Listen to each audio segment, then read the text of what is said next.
No início, havia o Logos, o Big Bang, o primordial. A teoria do Big Bang diz que o universo físico espiralou-se de um ponto inimaginável quente e denso chamado singularidade, bilhões de vezes menor que a cabeça de um alfinete. A teoria não diz por que ou como ocorreu. Quanto mais misterioso algo é, mais assumimos que o conhecemos.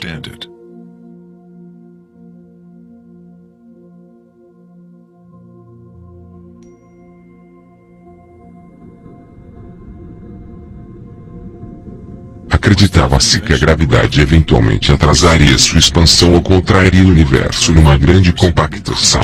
No entanto, imagens do telescópio espacial Hubble mostram que a expansão do universo parece estar, na verdade, acelerando, expandindo-se cada vez mais rápido ao crescer ao redor do Big Bang. De alguma forma, existe mais massa no universo que os físicos previam. Ao explicar sobre a massa não encontrada, os físicos agora dizem que o universo é formado por apenas 4% de matéria atômica ou o que consideramos matéria normal.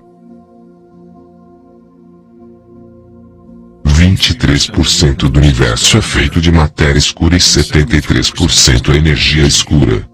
O que acreditávamos ser espaço vazio. É como se fosse um sistema nervoso invisível que percorre todo o universo conectando todas as coisas.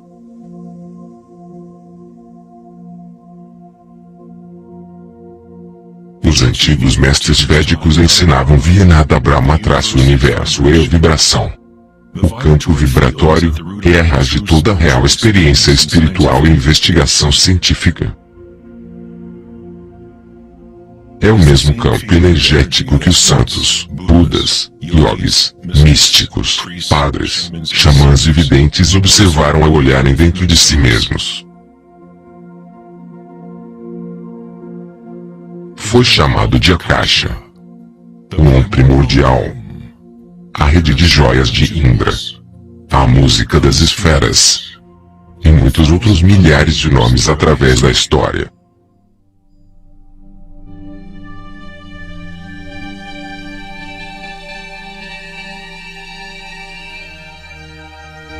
É a raiz comum de todas as religiões.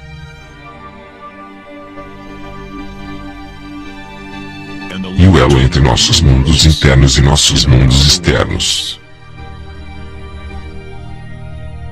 Mundos internos, mundos externos.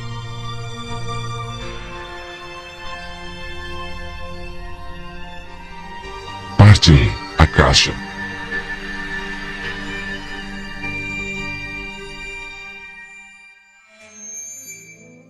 No budismo Mahayana do século III, descrevia uma cosmologia não muito distante da avançada física moderna da atualidade. A rede de joias de Indra é uma metáfora usada para descrever um ensinamento védico muito mais antigo, o qual ilustra a maneira que o tecido do universo foi criado. Indra, o rei dos deuses, deu origem ao Sol. E movimenta os ventos e as águas. Imagine uma teia de aranha que se estende por todas as dimensões. A teia é feita de gotas de orvalho.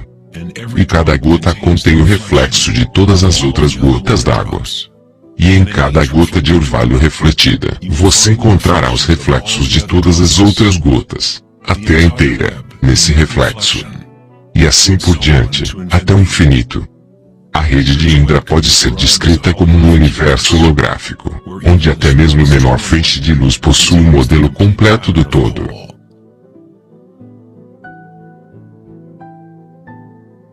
O cientista sérvio-americano, Nikola Tesla, é, às vezes, considerado o homem que inventou o século XX. Tesla foi responsável pela descoberta da corrente elétrica alternada e muitas outras criações que fazem parte de nossa vida diária atual. Devido a seu interesse pelas antigas tradições védicas, Tesla esteve em uma posição única, ao compreender a ciência através dos modelos oriental e ocidental.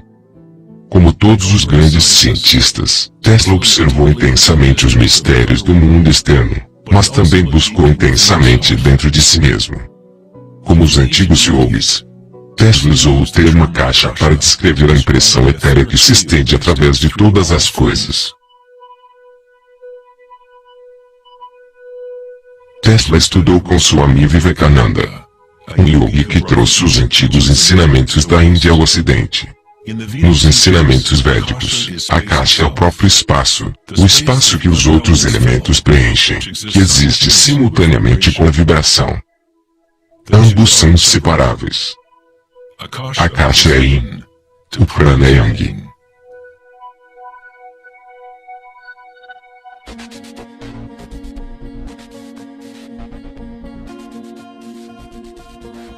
Um conceito moderno que pode nos ajudar a conceitualizar a caixa, ou sua substância primária, é a noção dos fractais. Foi apenas em meados de 1980, com o avanço dos computadores, que foi possível visualizar e reproduzir matematicamente os padrões da natureza. O termo fractal foi cunhado em 1980 pelo matemático Benoit Mandelbrot, que estudou algumas equações matemáticas simples que, quando usadas de maneira repetida, produziriam intermináveis estruturas de variadas formas matemáticas ou geométricas dentro de um determinado sistema. Elas são limitadas, mas ao mesmo tempo, infinitas. Um fractal é uma forma geométrica bruta que pode ser desmembrada em partes. Cada uma delas é aproximadamente uma cópia de tamanho reduzido de todo o padrão, uma característica chamada autossimilaridade. Os fractais de Mandelbrot foram chamados de impressões digitais de Deus.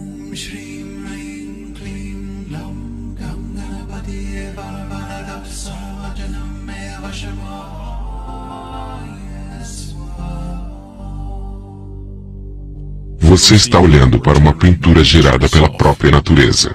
Se você girar a figura de Mandelbrot de certa maneira, ela aparecerá como uma deidade hindu ou como um Buda. Essa figura foi nomeada como a figura de Buda Brot.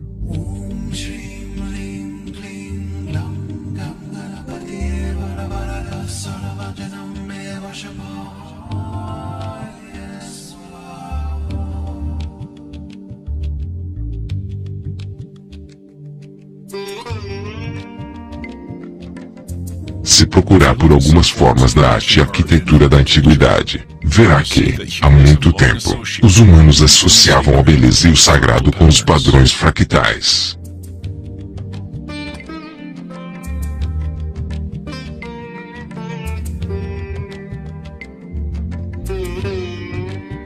Infinitamente complexos, ainda assim, cada parte possui a semente para recriar o todo. Os fractais mudaram a visão dos matemáticos a respeito do universo e como ele funciona. Com cada novo nível de ampliação, surgem diferentes padrões do original. Constante mudança e transformação ocorrem ao atravessarmos de um nível de detalhes de um fractal para outro. Essa transformação é a espiral cósmica. A inteligência incrustada na matriz do espaço-tempo.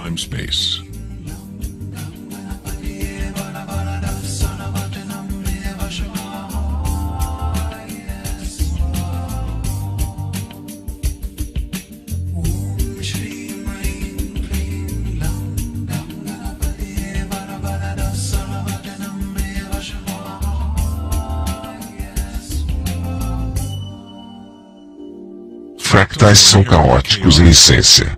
Um emaranhado de formas e ordem. Quando nossas mentes reconhecem o mesmo definem um certo padrão, nos concentramos nesse padrão, como se ele fosse algo irreconhecível. Tentamos encontrar padrões do que nos pareçam bonitos aos olhos, mas para que guardemos tal padrão em nossas mentes, precisamos ignorar o resto do fractal.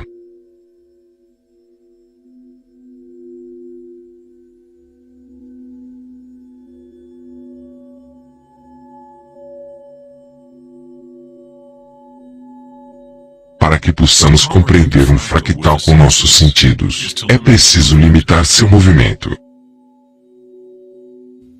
Toda a energia presente no universo é neutra, atemporal, sem dimensões. Nossa própria criatividade e capacidade de reconhecimento de padrões são um elo entre o microcosmo e o macrocosmo. O mundo atemporal das ondas e o mundo sólido das coisas.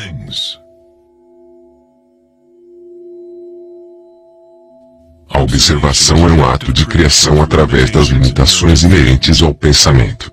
Criamos a ilusão de solidez das coisas ao rotulá-las, ao dar nome a elas. O filósofo Kierkegaard disse: se você me dá um nome, você me nega.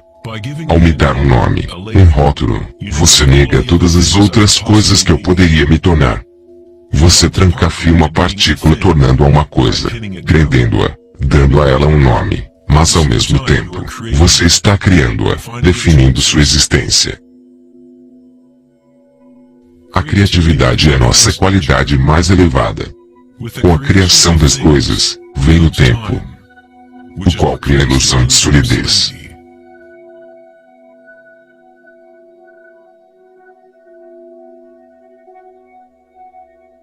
Einstein foi o primeiro cientista a perceber que o que os outros pensavam ser espaço vazio não é o nada. Esse espaço tem suas propriedades e, intrínseco à natureza do espaço, esse espaço possui uma incalculável quantidade de energia. Certa vez, o renomado físico Richard Feynman disse: existe energia suficiente em um único centímetro cúbico de vácuo para ferver todos os oceanos no mundo.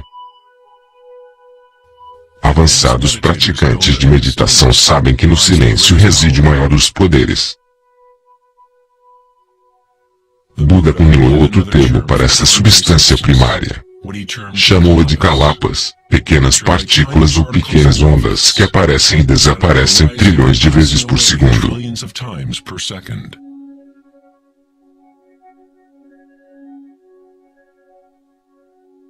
A realidade é, de certa forma, como uma série de quadros numa câmera holográfica, movendo-se rapidamente, criando a ilusão de continuidade.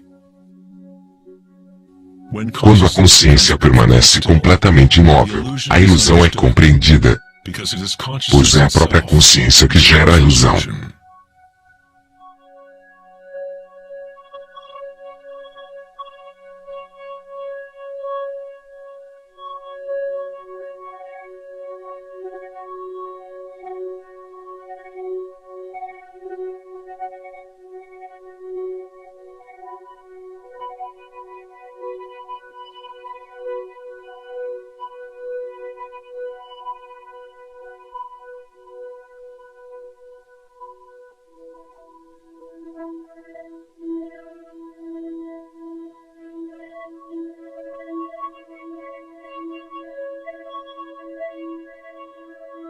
As antigas tradições orientais compreendiam, há milhares de anos, que tudo é vibração.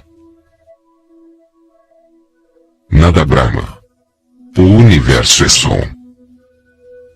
A palavra nada significa som ou vibração e Brahma é o nome de Deus. Brahma, simultaneamente é o universo e é o Criador. O artista e sua arte são inseparáveis.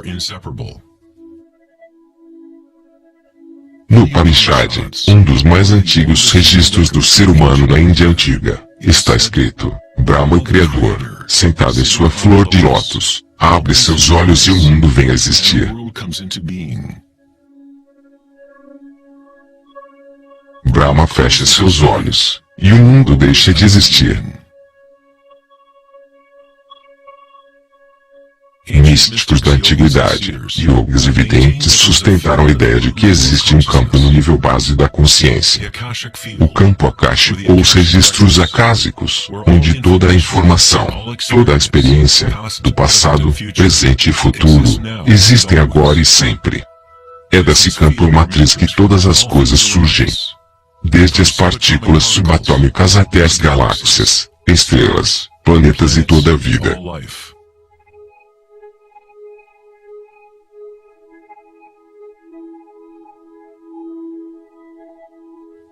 Você nunca vê tudo em sua totalidade, pois ele é feito de camadas e mais camadas de vibração e está constantemente mudando, trocando informações com a caixa. Uma árvore bebe do sol, do ar, da chuva, da terra. Um mundo de energia move-se para dentro e para fora dessa coisa que chamamos de árvore. Quando a mente pensante se acalma, então você vê a realidade como ela é. Todos os aspectos reunidos. A árvore e o céu e a terra, a chuva e as estrelas não estão separadas. A vida e a morte, o eu e o outro não estão separados. Assim como a montanha e o vale são inseparáveis. Na tradição indígena americana e em outras tradições indígenas, é dito que todas as coisas possuem um espírito, o que é uma outra forma de dizer que tudo está conectado à fonte vibratória original. Existe uma consciência, um campo, uma força que se move através de tudo. Este campo não está ocorrendo ao seu redor, está ocorrendo através de você. Acontece como você. Você é o eu, o universo. Você é os olhos através dos quais a criação vê a si mesma. Quando acorda de um sonho, compreende que tudo no sonho era você. Você estava criando-o. Não é diferente no que chamamos de vida real. Cada um e cada pessoa é você. A consciência una observando através de todos os olhos. Debaixo de cada pedra.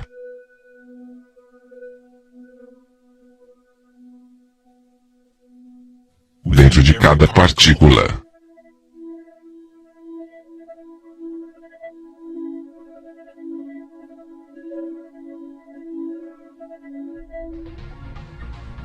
Pesquisadores internacionais na CERN, o Laboratório Europeu de Física de Partículas, estão em busca desse campo que se estende por todas as coisas. Mas ao invés de procurar internamente, estão procurando no mundo físico externo. Pesquisadores do laboratório da CERN, na Genebra, Suíça, anunciaram que encontraram o bóson de Higgs, ou a partícula de Deus. Os experimentos do bóson de Higgs provam cientificamente que um campo de energia visível preenche o vácuo do espaço. O grande colisor de hadrons da CERN é um anel com mais de 27 km de circunferência, no qual dois raios de partículas correm em direções opostas, convergindo e colidindo um com o outro, quase na velocidade da luz. Os cientistas observam o que ocorre após as violentas colisões. O modelo padrão atual não consegue explicar como as partículas conseguem sua massa. Tudo parece ser feito de vibração. Mas não há algo sendo vibrado. É como se houvesse uma dançarina invisível. Uma sombra dançando, escondida no balé do universo. Todos os outros dançarinos sempre dançaram ao redor dessa dançarina escondida. Observamos a coreografia da dança, mas até agora, não conseguimos ver essa dançarina.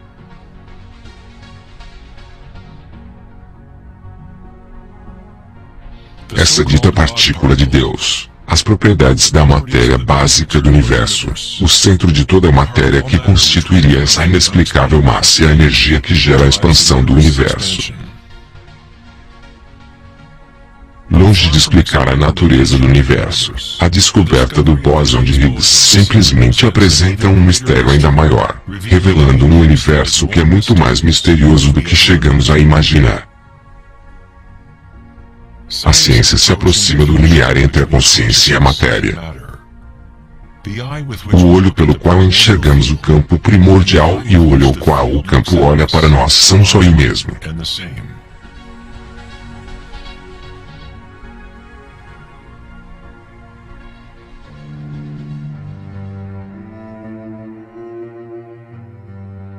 O célebre escritor alemão Wolfgang von Goethe disse: a onda é o fenômeno primordial que deu origem ao mundo.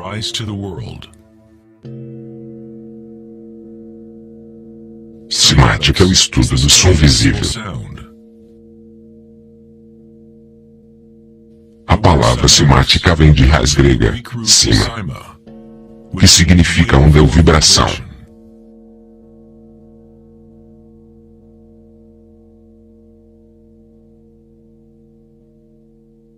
Um dos primeiros cientistas ocidentais a estudar com seriedade o fenômeno da onda foi Ernest Chalatny, um músico e físico alemão que viveu no século XVIII. Chalatny descobriu que quando ele espalhava areia em chapas de metal e então vibrava essas placas com o arco do violino, a areia arranjava-se em padrões. Diferentes formas geométricas apareciam dependendo da vibração produzida.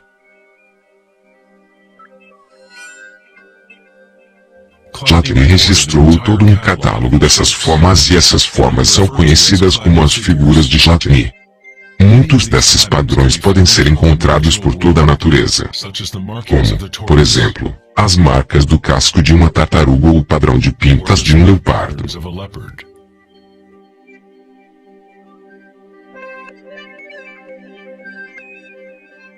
O estudo dos padrões de Chalatny ou padrões simáticos é um dos segredos que os fabricantes de alta qualidade de instrumentos como guitarras, violinos determinam a qualidade sonora dos instrumentos que fabricam.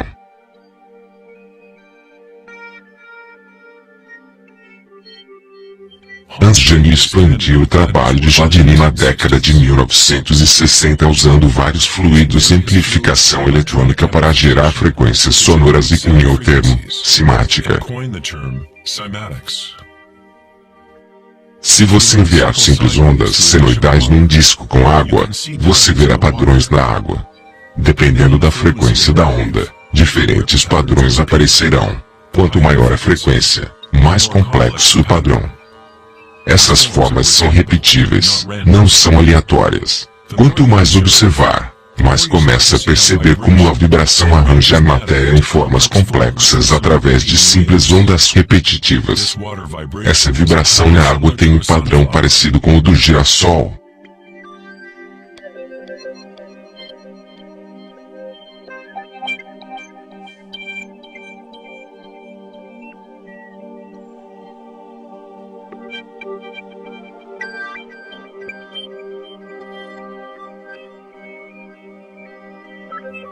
Simplesmente mudando a frequência do som, conseguimos padrões diferentes.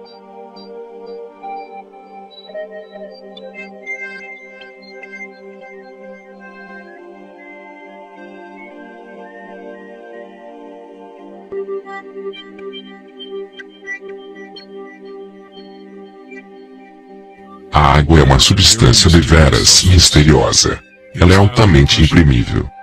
Quer dizer, possui grande receptividade à vibração, devido à sua capacidade e sensibilidade de ressonância elevada, e sua disposição interna para ressoar. A água responde instantaneamente a todos os tipos de ondas sonoras. Água e terra em vibração é a maior parte da massa de plantas e animais. É facilmente observável como uma simples vibração na água consegue criar padrões naturais reconhecíveis, mas ao adicionarmos sólidos e aumentarmos a amplitude, as coisas começam a ficar cada vez mais interessantes. Ao adicionarmos maisena, conseguimos um fenômeno bem mais complexo.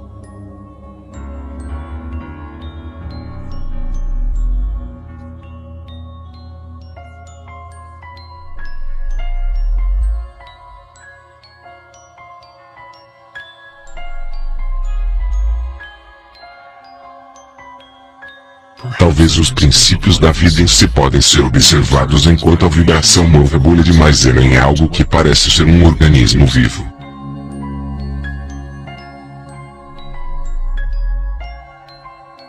O princípio que anima o universo é descrito na maioria das religiões usando palavras que refletem a compreensão daquele período na história.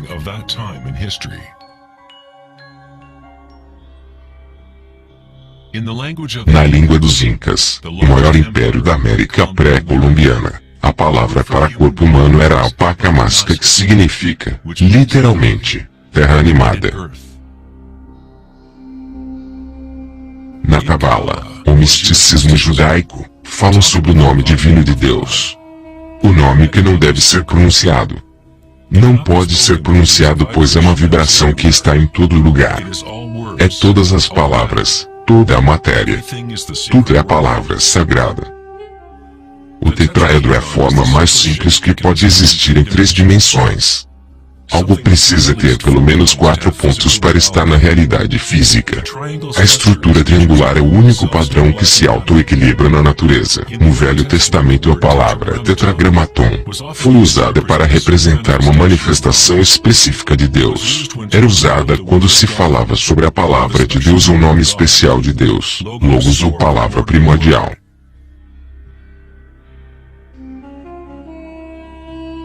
As civilizações antigas sabiam que a estrutura base do universo era a forma do tetraedro. A partir dessa forma, a natureza exibe um impulso fundamental em busca de equilíbrio, Shiva. Embora, ao mesmo tempo, demonstra um impulso fundamental em busca da mudança, Shakti. Na Bíblia, o Evangelho de João, encontramos, no princípio era o Verbo. Mas no texto original, o termo usado era logos. O filósofo grego Heráclito, que viveu cerca de 500 anos antes de Cristo, se referiu ao logos como algo fundamentalmente incognoscível, a origem de toda repetição, padrão e forma.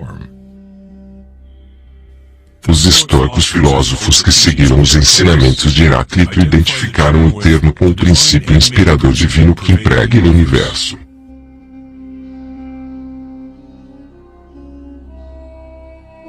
No sufismo, o logos está em todos os lugares e em todas as coisas. Está naquilo que torna o imanifesto em manifesto.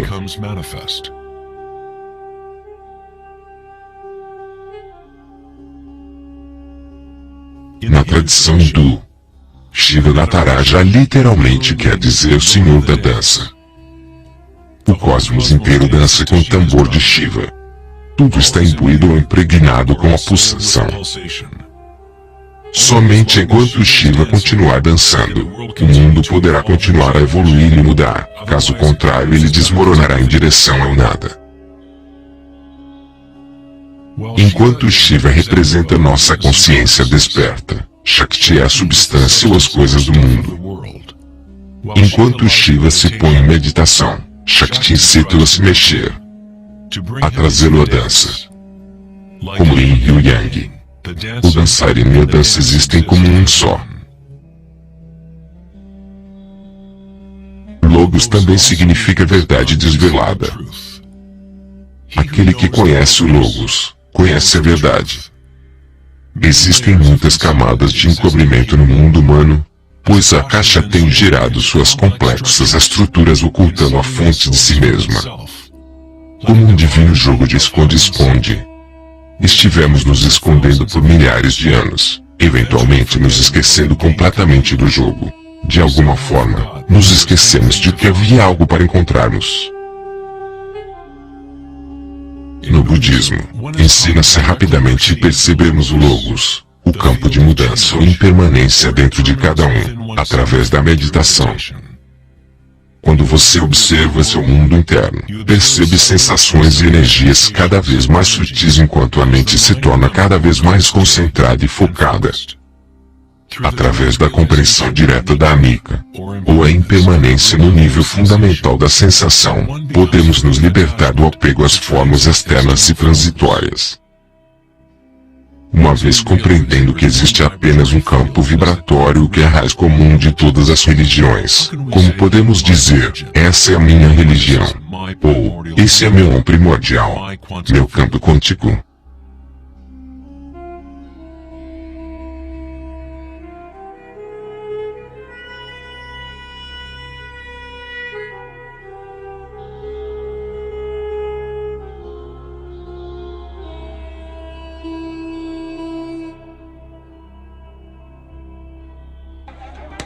A real crise em nosso mundo não é a crise social, política ou econômica.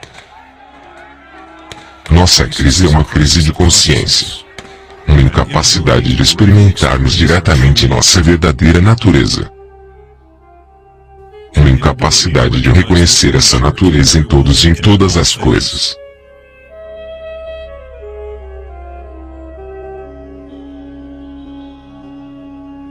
Na tradição budista, o Bodhisattva é uma pessoa com sua natureza de Buda desperta.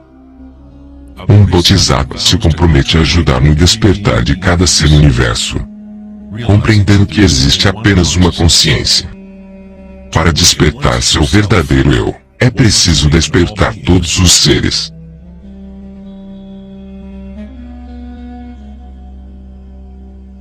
Existem incontáveis seres conscientes do universo.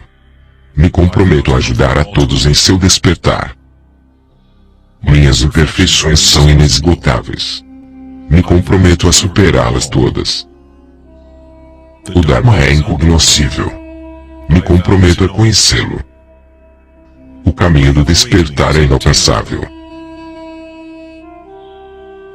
Eu me comprometo a alcançá-lo.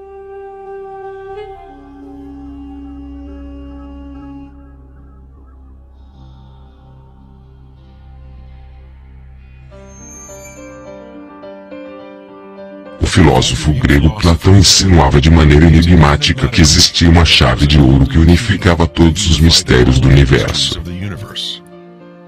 É com essa chave de ouro que retornaremos ao tempo uma vez mais através de nossa pesquisa.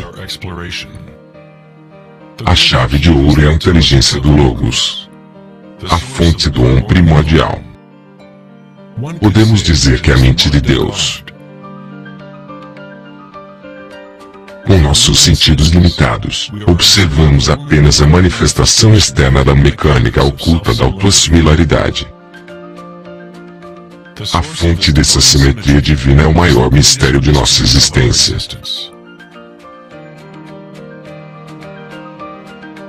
Muitos dos maiores pensadores da história, tais como Pitágoras, Kepler, Leonardo da Vinci, Tesla e Einstein, chegaram ao limiar do mistério. Einstein disse: a coisa mais bela que podemos vivenciar é o mistério. Ele é fonte fundamental de toda a verdadeira arte e de toda a ciência. Aquele que não o conhece não mais se maravilha, paralisado em êxtase. É como se estivesse morto. Seus olhos estão fechados. Nos posicionamos como uma pequena criança, entrando numa grande biblioteca repleta de livros, escritos nas mais variadas línguas. A criança sabe que alguém deve ter escrito todos esses livros, só não sabe como, não entende as línguas em que foram escritas. A criança brevemente suspeita que exista uma misteriosa ordem na disposição dos livros, mas não sabe qual é. Isso, me parece, ser a atitude até mesmo do mais inteligente ser humano, a respeito de Deus. Vemos um universo maravilhosamente arranjado e obedecendo certas leis. Nossas mentes limitadas não conseguem compreender a misteriosa força que move as constelações. Todo cientista que observa o universo com atenção e todo místico que busca arduamente dentro de si mesmo, no final das contas, encaram a mesma coisa. A espiral primordial.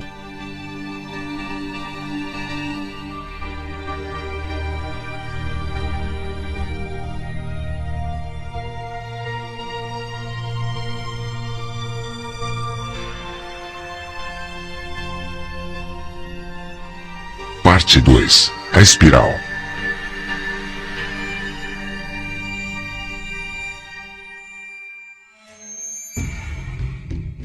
Mil anos antes da criação do antigo observatório em Stonehenge, a espiral era um símbolo predominante na Terra. Antigas espirais podem ser encontradas por todas as partes do globo. Milhares de antigas espirais como essas podem ser encontradas por toda a Europa, na América do Norte, no Novo México, em Utah, Austrália, China e Rússia. Virtualmente em todas as culturas indígenas da Terra. As antigas espirais simbolizavam crescimento, expansão e energia cósmica, encarnada no Sol e nos céus. A forma espiral refletia o macrocosmos do próprio universo revelando-se. Nas tradições indígenas, a espiral era a fonte energética, a mãe primordial. As espirais neolíticas em Newgrange, Irlanda remontam a 5.000 anos.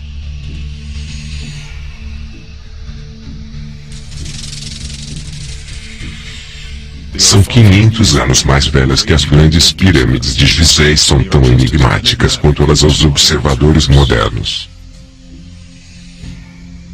As espirais remontam uma época na história quando os humanos estavam mais conectados com a Terra aos ciclos e espirais da natureza. Uma época em que humanos eram menos identificados com pensamentos. A espiral é o que percebemos ser a força de torção do universo. O prana, ou a força criativa, faz a caixa girar numa contínua de formas sólidas.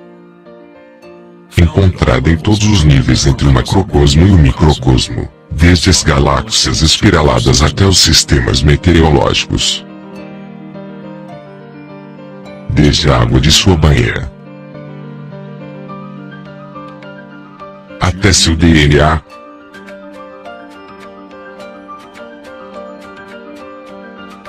Até a experiência direta de sua própria energia. A espiral primordial não é uma ideia, mas sim aquilo que faz com que todas as condições e ideias sejam possíveis. Vários tipos de espirais e hélices são encontradas através da natureza. Caracóis, corais marinhos,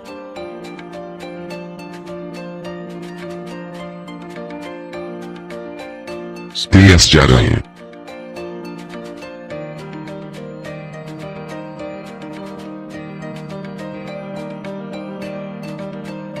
fósseis,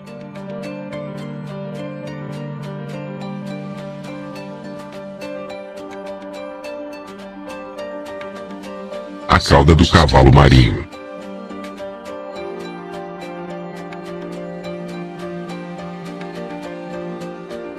e conchas.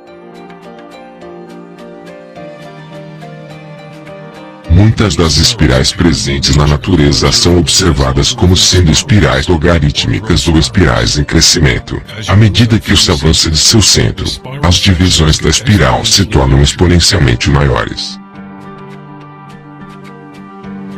Assim como a rede de joias de Indra, espirais logarítmicas são autossimilares ou holográficas, de maneira que as características de cada parte refletem o todo.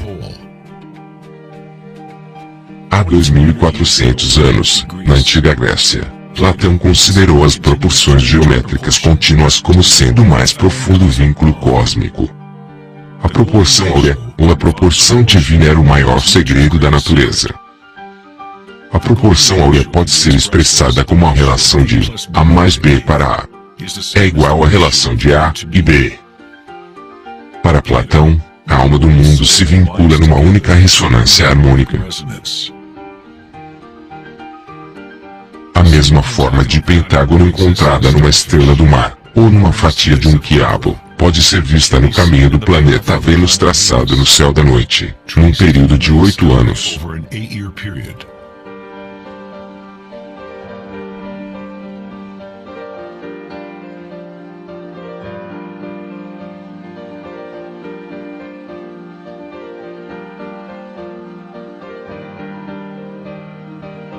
Observamos o compreensível mundo das formas no céu e o mundo visível de objetos materiais na Terra, através deste princípio geométrico de autossimilaridade.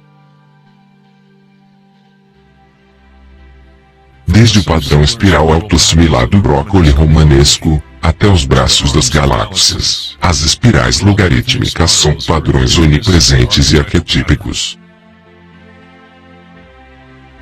Nossa própria Via Láctea possui muitos braços espirais que são espirais logarítmicas inclinadas em torno de 12 graus. Quanto maior a inclinação da espiral, mais compactos são os giros. Quando observamos um vídeo acelerado de uma planta crescendo, testemunhamos sua dança com a espiral da vida.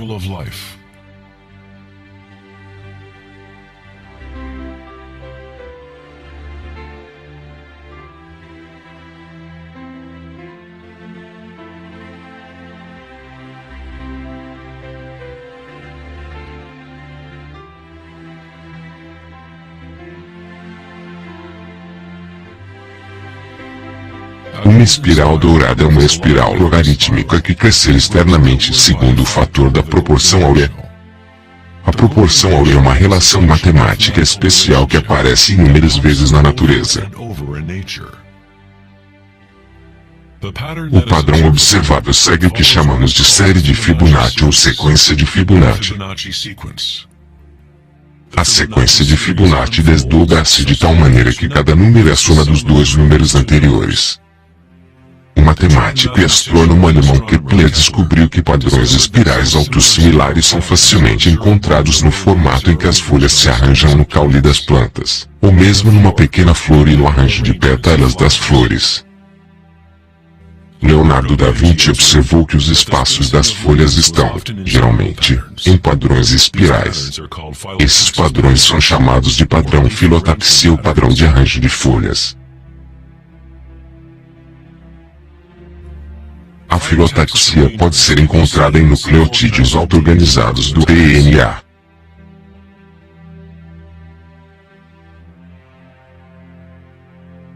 Em tudo desde a família das árvores e reprodução de coelhos, até em pinhas, cactos, num floco de neve e até em simples organismos como as diatomáceas.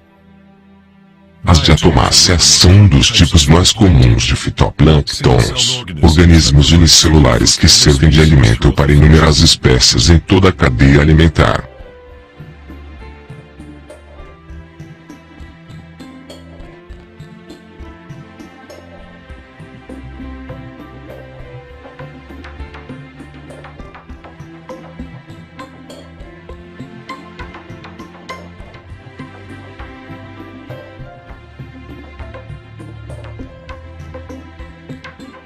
É necessário saber muito de matemática para ser um girassol ou uma abelha. A natureza não consulta o departamento de física para fazer um brócoli crescer. A estruturação na natureza acontece automaticamente. Cientistas no campo da nanotecnologia usam o termo automontagem para descrever como os complexos são formados, como da fase inicial em forma hexagonal da formação do DNA. Na engenharia da nanotecnologia, nanotubos de carbono são arranjados de maneira semelhante a desses materiais. A natureza faz uso desse tipo de geometria repetidamente, sem qualquer esforço. Automaticamente. Sem fazer uso de calculadora, a natureza é precisa e extremamente eficiente, segundo o famoso arquiteto e autor Buckminster Fuller. Esses padrões são uma função do tempo e espaço. O DNA e o favo de mel possuem tal forma pelo mesmo motivo da bolha de sabão ser redonda. É o formato mais eficiente, que requer a menor quantidade de energia necessária. O espaço em si tem forma e permite apenas algumas configurações para a matéria, sempre padronizando aquele mais eficiente. Esses padrões são a forma mais forte e eficiente para construirmos estruturas arquitetônicas, assim como as cúpulas geodésicas. Biosfera de Buckminster Fuller, Montreal, Canadá. Os padrões de espirais logarítmicas permitem às plantas máxima exposição à polinização de insetos. Exposição máxima aos raios solares e à chuva permitem que elas espiralem água até suas raízes da maneira mais eficiente possível. Aves de rapina usam padrões de espirais logarítmicas para espreitar sua próxima refeição. Voar de maneira espiral é o método mais eficiente para caçar.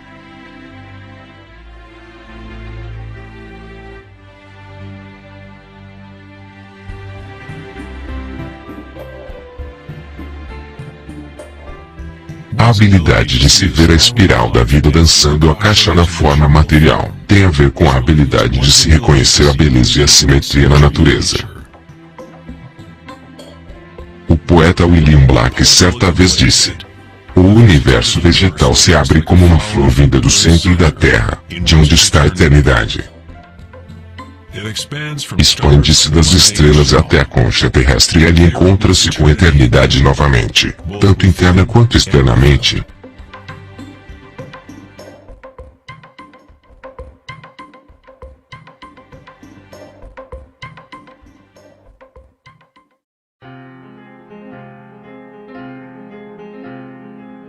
O estudo de padrões na natureza não é algo muito comum no Ocidente. Mas na China antiga, essa ciência era conhecida como Li. Li reflete a ordem dinâmica e os padrões na natureza.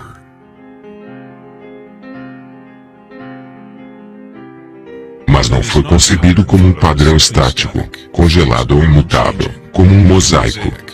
É um padrão dinâmico comum incorporado em todas as formas de vida.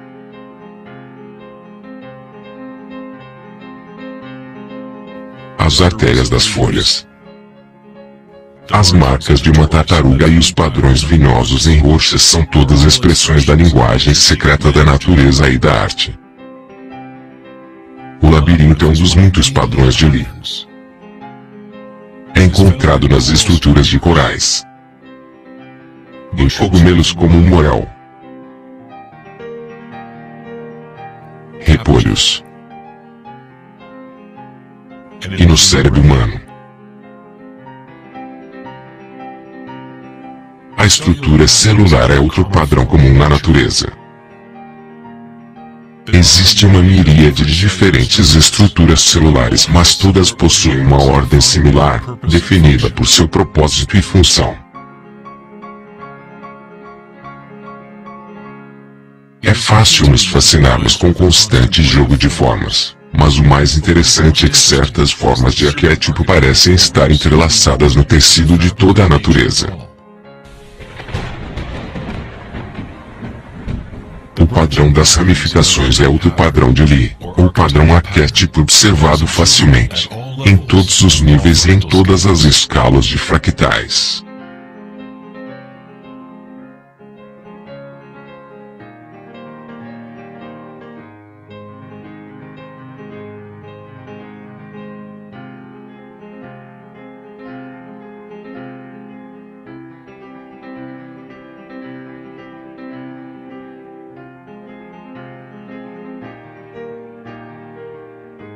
Como exemplo, peguei essa incrível imagem, gerada por simulação de um supercomputador conhecido como Millennium Room, mostrando a distribuição da matéria escura em nosso universo local.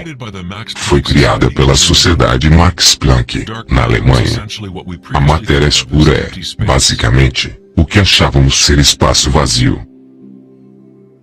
É como um sistema nervoso invisível que percorre todo o universo.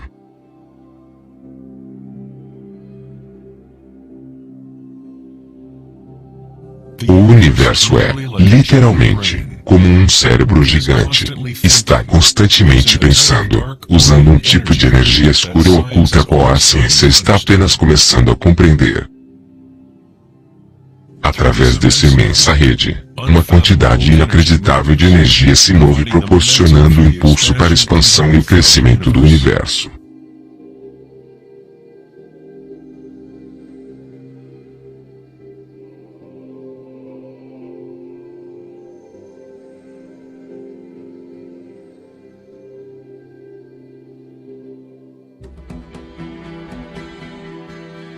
A natureza é capaz de criar padrões de ramificação automaticamente, caso criemos as condições mínimas necessárias.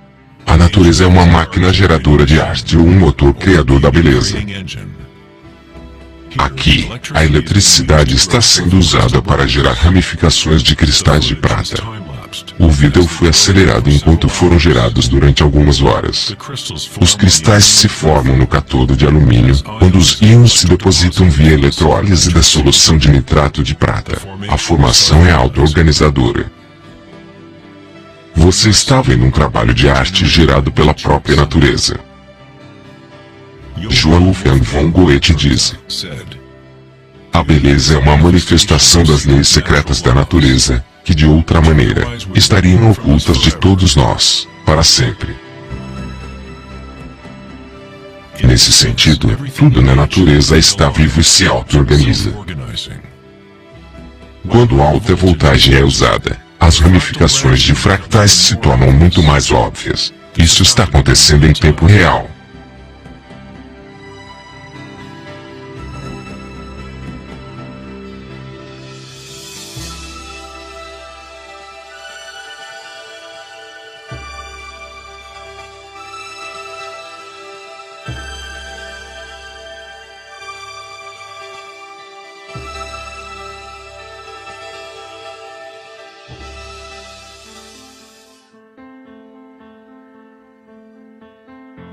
No corpo humano, estruturas e padrões parecidos com árvores são encontrados por toda parte. Temos, é claro, o sistema nervoso que a medicina ocidental conhece bem. Mas nas medicinas chinesa, ayurvédica e tibetana, os meridianos de energia são componentes essenciais para a compreensão de como o corpo funciona. Os nadis, ou os meridianos de energia, formam estruturas parecidas com árvores. Uma autópsia não revelará os chakras ou os nadis, mas isso não significa que não existam. É preciso refinarmos as ferramentas que usamos para podermos enxergar. Precisamos primeiro aprender a aquietar nossa própria mente. Somente assim poderemos observar essas coisas. Primeiro dentro de nós mesmos, na teoria elétrica. Quanto menor a resistência de um cabo, mais facilmente a energia é carregada através dele. Quando cultivamos a tranquilidade através da meditação, criamos um estado de não resistência em nosso corpo. Prana, ou Chi, ou energia interior são simplesmente sua vitalidade interior. Aquilo que você sente quando traz sua consciência para dentro de seu corpo. Os cabos sutis dentro de seu corpo que carregam o prana, os nadis, são capazes de mover cada vez mais energia prânica através dos chakras. Quanto mais usar seu cabeamento, mais forte ele se torna, permitindo que a energia flua cada vez mais, onde quer que a consciência seja alocada. O Chi ou a energia começará a fluir e as conexões físicas começarão a desabrochar. Dentro do cérebro e do sistema nervoso, os padrões físicos de conexão estabelecem-se através da repetição. Ao focar continuamente sua atenção no interior, e reduzir sua resistência às sensações que está experimentando, você aumenta sua capacidade energética.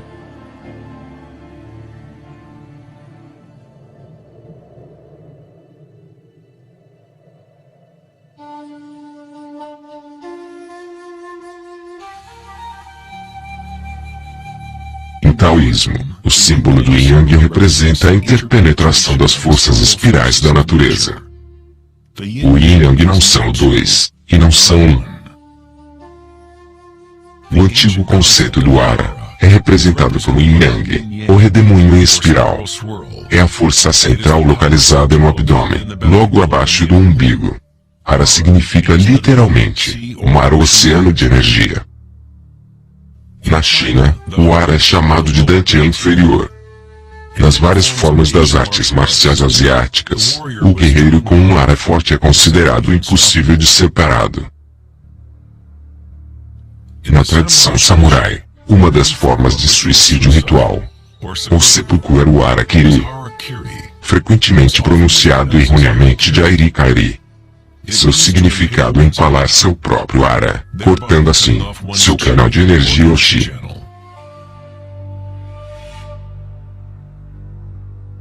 Mover-se a partir desse centro cria-se graciosos e enraizados movimentos.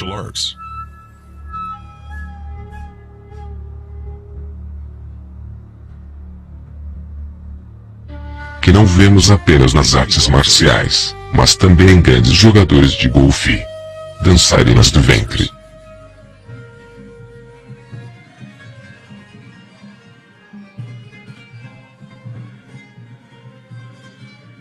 E no giro de derviches do sufismo.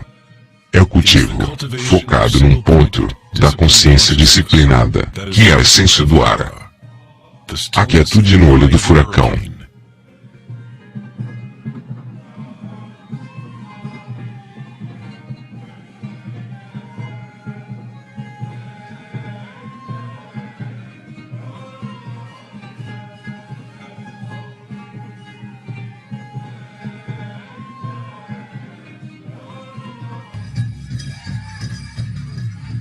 É o instinto de nossas entranhas conectando-se com nossa própria fonte de energia.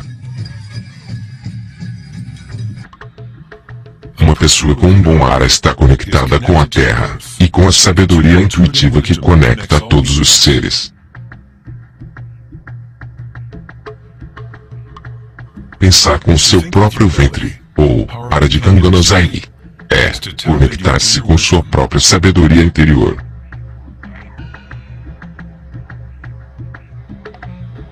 Os Os antigos aborígenes australianos concentravam-se nessa mesma região logo abaixo do umbigo, onde o cordão da grande serpente arco-íris está enroscada. Uma vez mais, uma representação da energia evolutiva na humanidade. Não é uma mera casualidade que seja justamente no ar onde uma nova vida começa.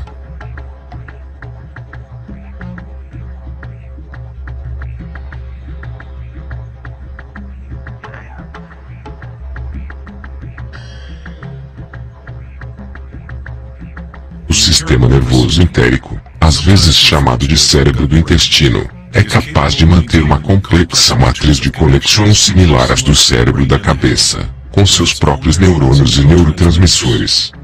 Consegue agir de maneira autônoma, quer dizer, com sua própria inteligência. Podemos dizer que o cérebro do intestino é uma versão fractal do cérebro da cabeça, ou talvez o cérebro da cabeça seja uma versão fractal do cérebro do intestino. Um urso saudável possui área forte. Quando um urso sabe onde procurar por ervas, ele segue o movimento do chi através de seus sentidos, centralizado no ara, ou no abdômen. Essa é a conexão do urso com a cabana dos sonhos. O lugar de onde vem todo o conhecimento, nas tradições indígenas, e retorna à espiral da vida.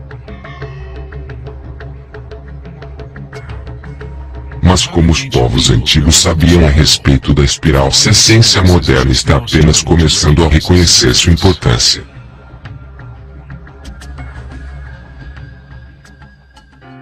Pergunte às abelhas, pois elas não esqueceram como amar. Abelhas possuem uma conexão especial com a fonte como parte do sistema simbiótico, auxiliando a beleza e a diversidade florescerem. Elas são a ponte entre o macrocosmo e o microcosmo. Existe apenas um coração que conecta a todas, uma mente coletiva, se assim preferir. Como um cérebro aberto, a colmeia envia seus sonhos ao mundo, para que possam se manifestar.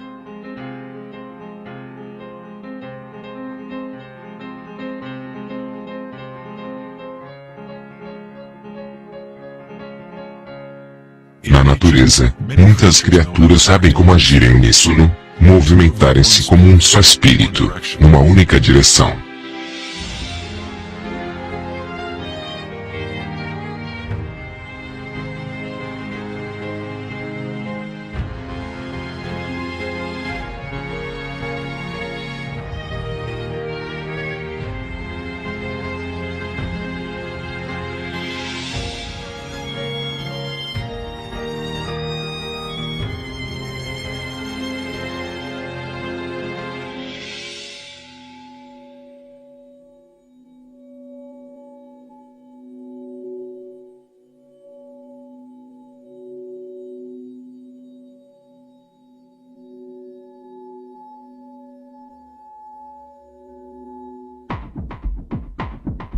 Mas nem todas as espécies beneficiam umas às outras. Por exemplo, o gafanhoto devorará tudo que estiver em seu caminho. Um gafanhoto não tem outra opção a não ser agir como um gafanhoto. Jamais fará mel ou polinizará plantas como as abelhas fazem. O comportamento de um gafanhoto é rígido, mas um ser humano é único nesse sentido. Poderemos agir como uma abelha ou como um gafanhoto. Somos livres para mudar e manipular os padrões que interagimos como mundo. Podemos viver em simbiose ou como um parasita.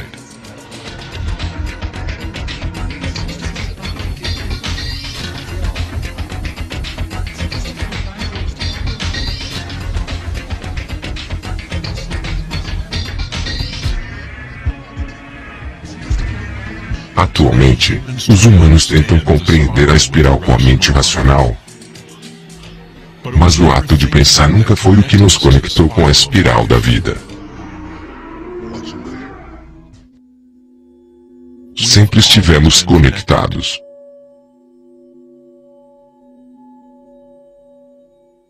O pensamento foi o que nos tem mantido na ilusão da separação, dentro de nossas próprias identidades. O pensamento é a criação da separação. A experiência da limitação. Quanto mais nos alinhamos com o pensamento, mais nos distanciamos da fonte.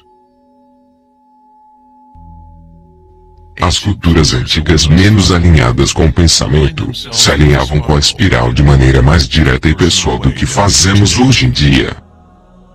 Na Índia antiga, a Kundalini é a representação de nossa própria energia interior, a qual se move ao longo da coluna vertebral num padrão de serpente ou hélice. Nas antigas tradições yogis da Índia, os mundos internos das pessoas daquela época se comparavam aos das culturas alinhadas com o ar. Equilibrar a força da espiral com a quietude de observar sua própria consciência e alinhar-se com seu pleno potencial evolutivo. É florescer como um ser único e multifacetado ao qual você foi projetado para ser. Ida, o canal feminino ou canal lunar está conectado com o lado direito do cérebro e Pingala, o canal masculino ou canal solar está conectado com o lado esquerdo do cérebro. Quando estes canais estão equilibrados, a energia flui até um terceiro canal, Sushumna, no centro da coluna vertebral, energizando os chakras e desbloqueando nosso pleno potencial evolutivo. A palavra chakra é uma antiga palavra em sânscrito que significa roda de energia. A Kundalini é nada mais que a espiral primordial que, como em uma dança, faz com que sua vida humana exista. É um tipo de energia diferente da que normalmente conhecemos.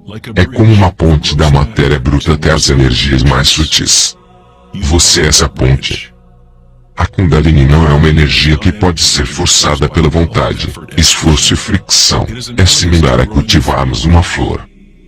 Tudo o que podemos fazer como bons jardineiros é preparar o solo e as condições adequadas, e permitir que a natureza tome seu rumo. Se você forçar uma flor a florescer prematuramente, você a destruirá. Ela cresce com sua própria inteligência, com sua própria direção de auto-organização. A mentalidade egóica que foca no mundo exterior é o que impede você de experimentar sua verdadeira natureza vibratória interior. Quando a consciência é voltada para dentro, ela se assemelha aos raios do sol e a lótus interna começa a crescer.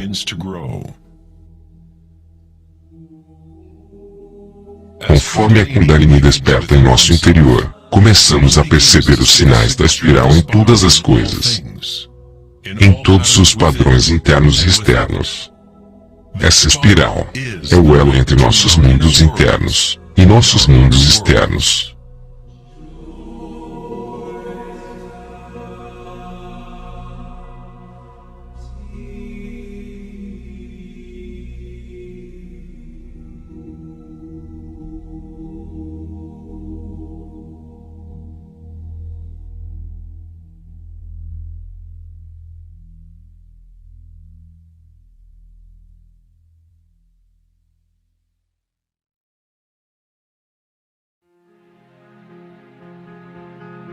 Muito antes do amanhecer da civilização ocidental e da linguagem escrita, a ciência e a espiritualidade não eram duas coisas separadas. Nos ensinamentos das grandes tradições antigas, a busca externa por conhecimento e certeza era compensada pelo sentimento interior de permanência e pela compreensão intuitiva da espiral da mudança. À medida que o pensamento científico se tornou mais dominante e a informação se multiplicou, a fragmentação iniciou-se em nossos sistemas de conhecimento. O aumento de especializações fizeram com que poucas pessoas fossem capazes de ver o panorama geral, de sentirem e intuírem a estética do sistema como um todo. Ninguém perguntava, será que todo esse pensar é bom para nós?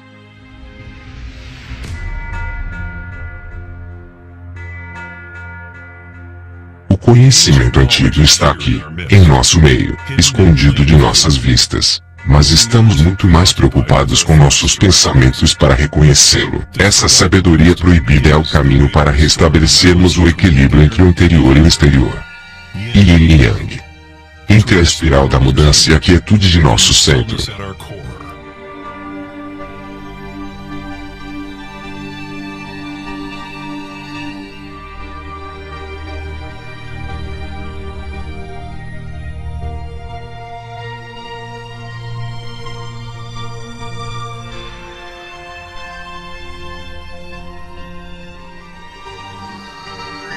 Parte 3. A serpente e a lótus.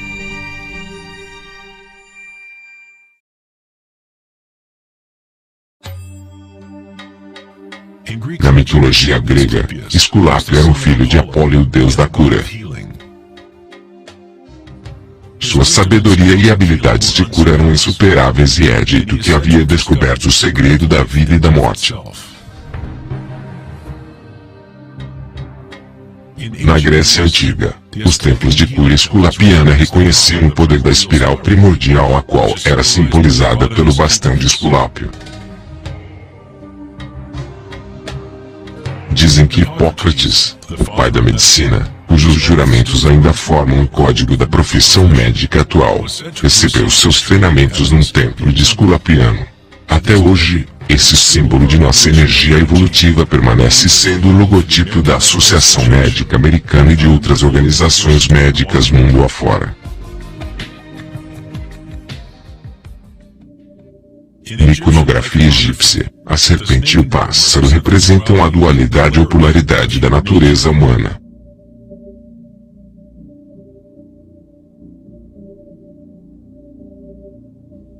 A serpente em direção descendente à espiral manifestada, a energia evolutiva do mundo.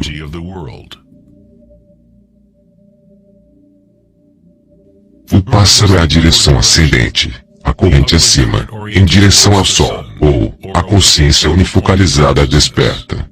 O vazio da caixa.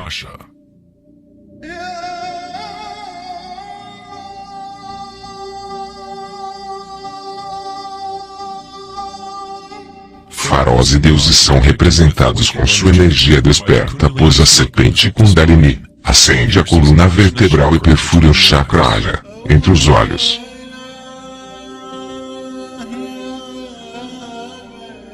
Este é chamado de olho de Horus. Na tradição hindu, o bindi também é uma representação do terceiro olho, a conexão divina com o espírito.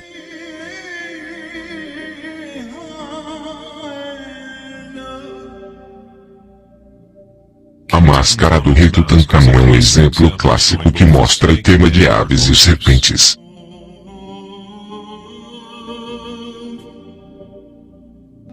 A tradição maia e azteca combinam o tema da serpente e do pássaro em um único deus, Quetzalcoatl ou Kukulkan. O deus da serpente emplumada representa a consciência evolutiva desperta ou a Kundalini desperta. A pessoa que desperta a Quetzalcoatl dentro dela mesma, se torna uma manifestação viva do divino. Dizem que Quetzalcoatl, ou a serpente de energia, regressará no final dos tempos.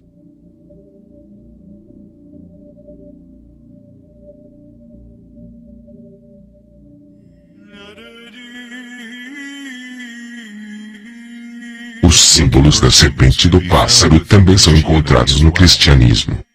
Seus significados reais podem estar muito mais codificados, mas o significado é o mesmo do de outras antigas tradições. No cristianismo, o pássaro, ou pomba, geralmente visto acima da cabeça de Cristo, representa o Espírito Santo ou Kundalini Shakti, à medida que ascende o sexto chakra e mais além. Os místicos cristãos chamam a Kundalini por outro nome, Espírito Santo. Em João capítulo 3, versículo 12 está escrito: E, como Moisés levantou a serpente no deserto, assim importa que o Filho do Homem seja levantado. Jesus e Moisés despertaram sua energia Kundalini, trazendo o despertar da consciência às forças inconscientes reptilianas que regem os desejos humanos. Dizem que Jesus permaneceu 40 dias e 40 noites no deserto, e durante esse período ele foi tentado por Satanás. Da mesma maneira, Buda foi tentado por Mara, enquanto estava sentado em busca da iluminação, abaixo da árvore Bodhi, ou árvore da sabedoria. Tanto Cristo quanto Buda tiveram de livrar-se da tentação dos prazeres sensoriais e apegos mundanos.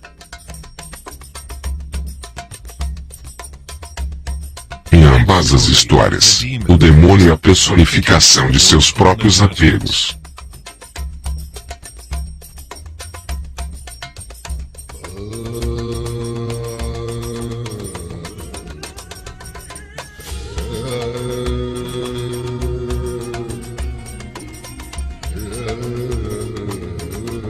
Se lermos a história de Adão e Eva sob a luz das tradições védicas e egípcias, descobriremos que a serpente que protege a árvore da vida é a Kundalini. A maçã representa o encanto e a tentação do mundo sensorial externo, nos distraindo do conhecimento do mundo interior. A árvore do conhecimento interior.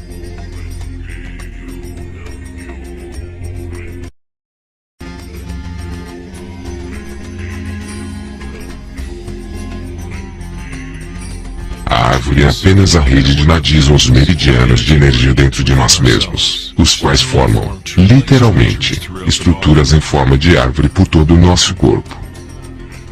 Em nossa busca egóica por gratificação externa, acabamos por nos segregar do conhecimento do mundo interior, nossa conexão com a caixa e com a fonte da sabedoria.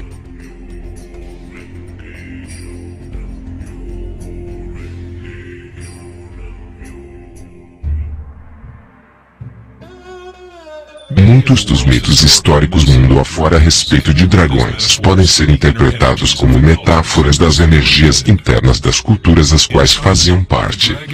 Na China, o dragão ainda é um símbolo sagrado que representa a felicidade. Assim como os faraós egípcios, os antigos imperadores chineses que despertaram suas energias evolutivas eram representados pela serpente alada do dragão. O totem real do imperador de Jade ou imperador celestial exibe um equilíbrio similar ao de Ida e Pingala. O yin-yang do taoísmo, despertando o centro pineal, ou o que no taoísmo é chamado de dantian superior.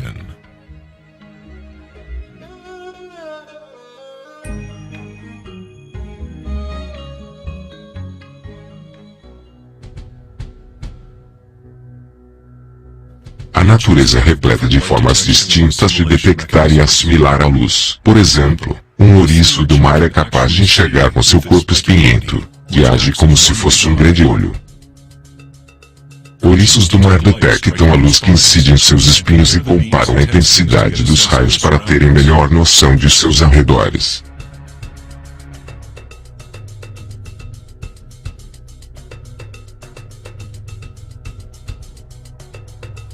Iguanas verdes e outros répteis possuem um olho parietal ou glândula pineal no topo de suas cabeças, e o usam para detectar predadores vindos de cima.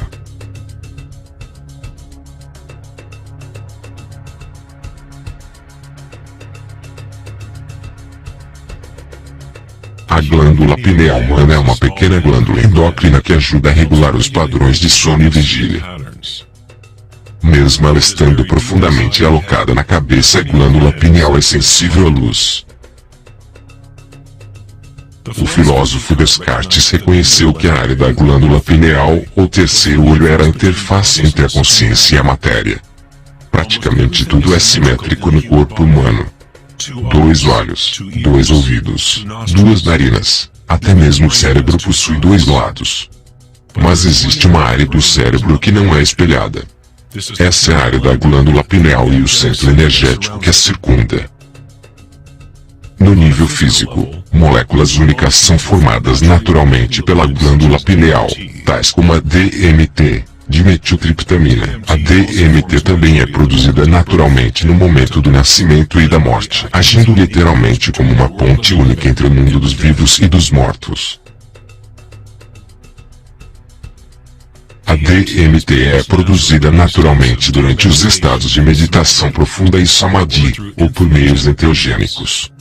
Por exemplo, a ayahuasca é usada nas tradições xamânicas na América do Sul para remover o véu entre o mundo interior e o mundo exterior. A própria palavra pineal tem a mesma raiz da palavra pinha, pois a glândula pineal possui um padrão espiral de filotaxia semelhante ao da pinha. Esse padrão, também conhecido como padrão da flor da vida, é bastante comum nas obras de arte antigas que representam seres iluminados ou despertos.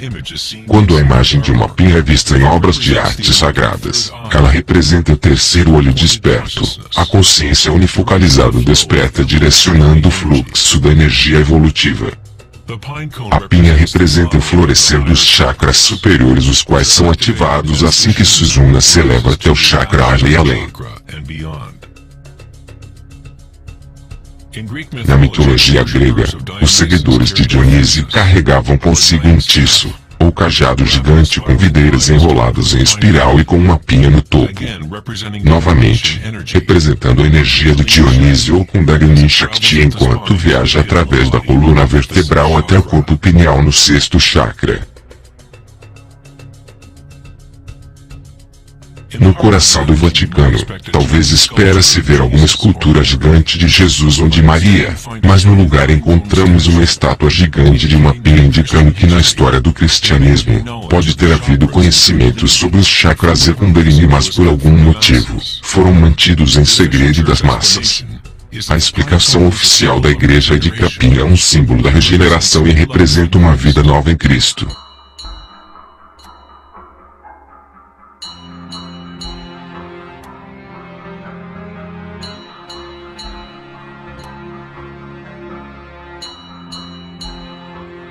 O filósofo e místico do século XIII, Mestre Eckhart, disse: "O olho com que vejo Deus, e o olho com que Deus me vê, é o mesmo." Na Bíblia, versão Regiames, Jesus diz: "A candeia do corpo são os olhos. Se os teus olhos forem bons, todo o teu corpo terá luz."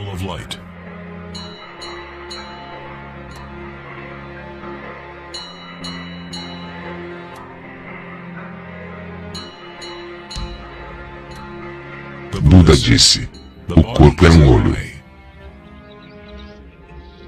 No estado de Samadhi, a pessoa é, ao mesmo tempo, o observador e o observado. Somos o universo consciente de si mesmo.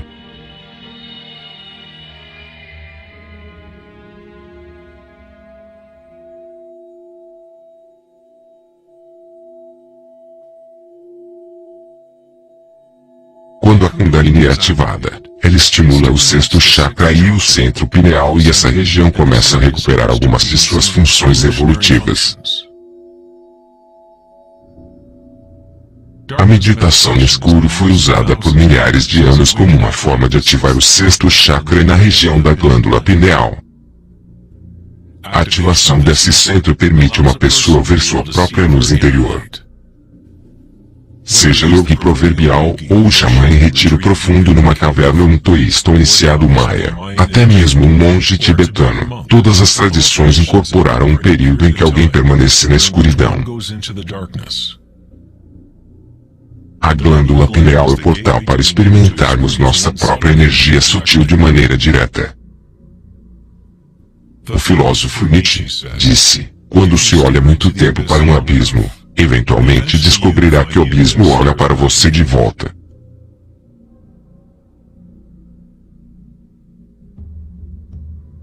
Dolmens, ou tumbas antigas em forma de pórticos, são uma das mais antigas estruturas remanescentes na Terra. A maioria delas datam do período Neolítico, de 3000 a 4000 AC, e algumas delas na Europa Ocidental possuem 7000 anos de idade. O dolmen era usado para entrar em meditação perpétua como uma forma para humanos formarem uma ponte entre os mundos internos e externos. Enquanto alguém permanecer meditando em completa escuridão, eventualmente ela começa a observar a energia interior ou a luz, assim que o terceiro olho é ativado. O ritmo circadiano, que é governado pelos canais do Sol e da Lua, não mais controlam as funções do corpo, e um novo ritmo é estabelecido.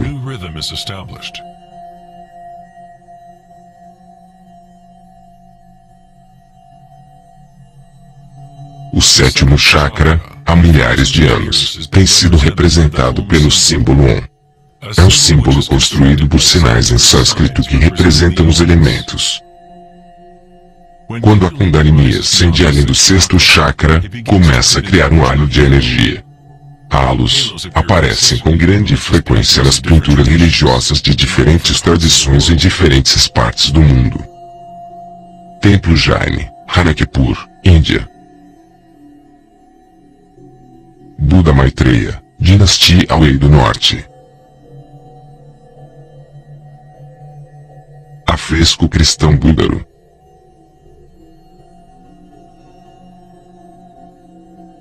Lao Tse, Dinastia Zhou.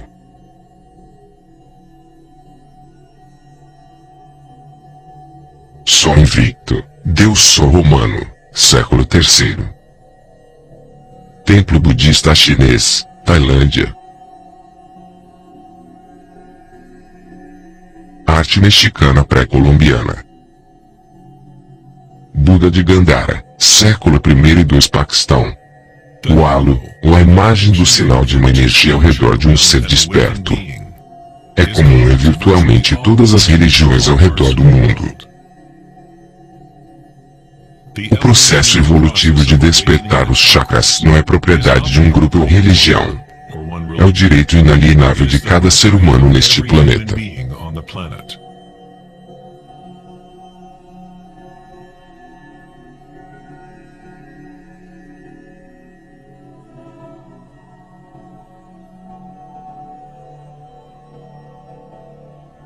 O chakra da coroa é a conexão com o divino. Aquilo que está além da dualidade. Além de nome e forma.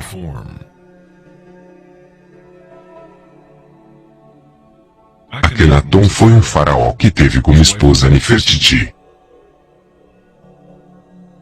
Ele é chamado de filho do sol. Ele redescobriu Atum, ou a palavra de Deus dentro de si mesmo, unindo a Kundalini e a consciência.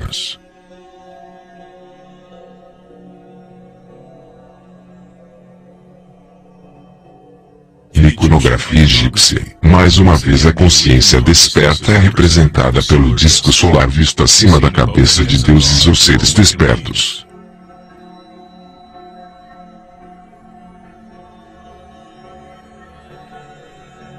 Na tradição do Yogi, esse halo é chamado de Sahasrara, a lótus de 1000 pétalas.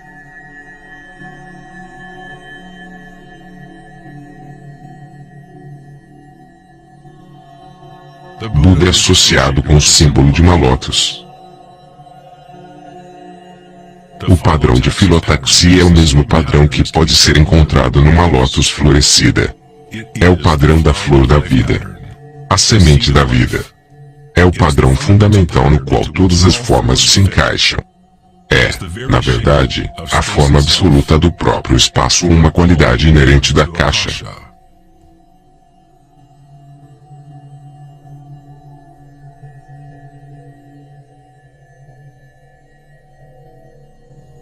Em algum período da história, o símbolo da flor da vida era predominante na Terra. A flor da vida é encontrada sob custódia de leões nos lugares mais sagrados da China e em outras partes da Ásia.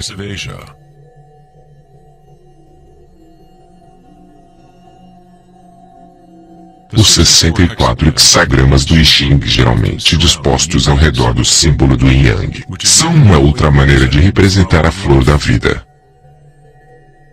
Dentro da flor da vida está a base geométrica de todos os sólidos platônicos. Simplesmente todas as formas que podem existir. A antiga flor da vida começa com a geometria da estrela de Davi, ou os triângulos para cima e para baixo, ou ainda em 3D, as estruturas em forma de tetraedros. Esse símbolo é um yantra, um tipo de programa que existe dentro do universo. A máquina que está gerando nosso mundo fractal. Yantras têm sido usados durante milhares de anos como ferramentas para despertar a consciência. A forma visual de um yantra é a representação externa de um processo interno de desdobramento espiritual. E a música oculta do universo, tornada visível, composta de intersecções de formas geométricas e padrões de interferência.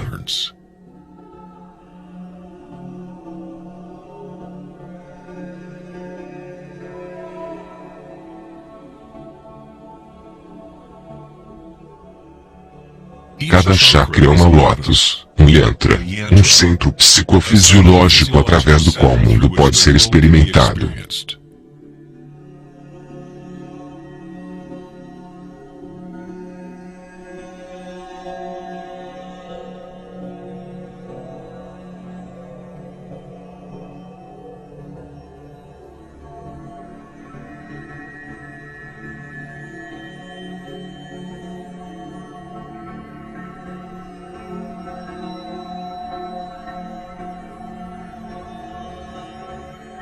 O yantra tradicional, tal como os encontrados na tradição tibetana, possuem ricas camadas de significado, às vezes incorporando uma completa cosmologia e visão do mundo.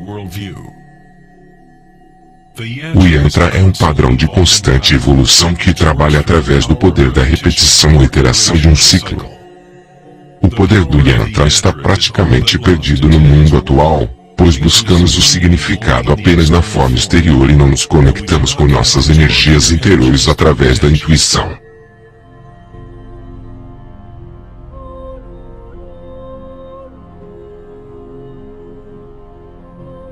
Existe um bom motivo para padres, monges e yogis serem tradicionalmente celibatários. Atualmente, poucas delas sabem realmente a razão de praticarem o celibato, pois o propósito real se perdeu. Bem simples, se sua energia será consumida para a produção de esperma ou óvulos, seja qual for o caso, então não terá força suficiente para elevar a Kundalini, qual ativa os chakras superiores. A Kundalini é a energia vital, que também é a energia sexual.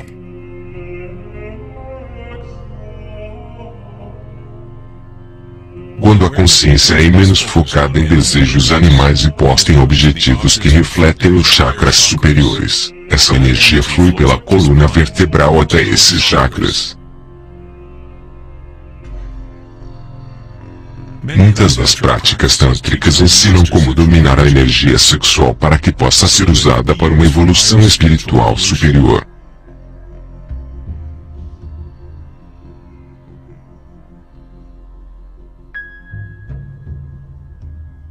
Seu estado de consciência cria as condições adequadas para que sua energia possa crescer.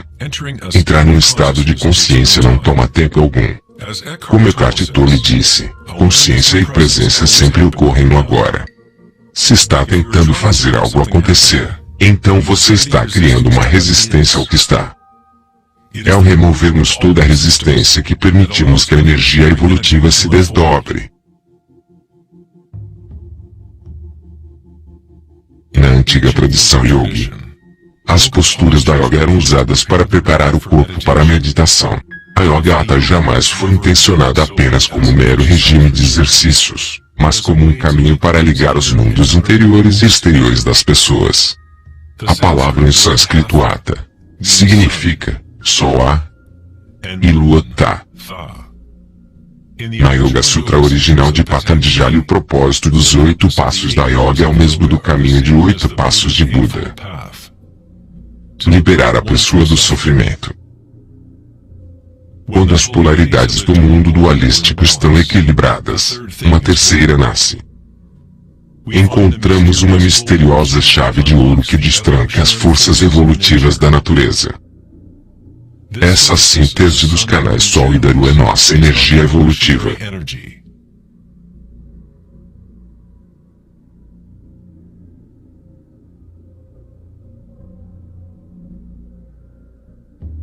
Devido à humanidade se identificar quase que exclusivamente com seus pensamentos e mundo externo, é raro o indivíduo que consiga equilibrar as forças de seus mundos interior e exterior, assim permitindo que a Kundalini desperte naturalmente.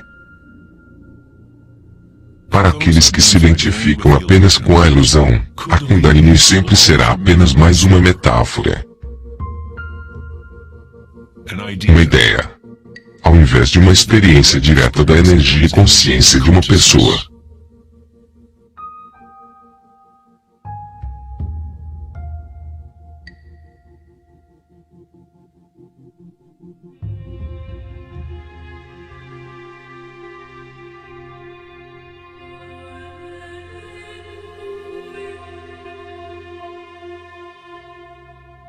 A vida a liberdade e a busca pela felicidade.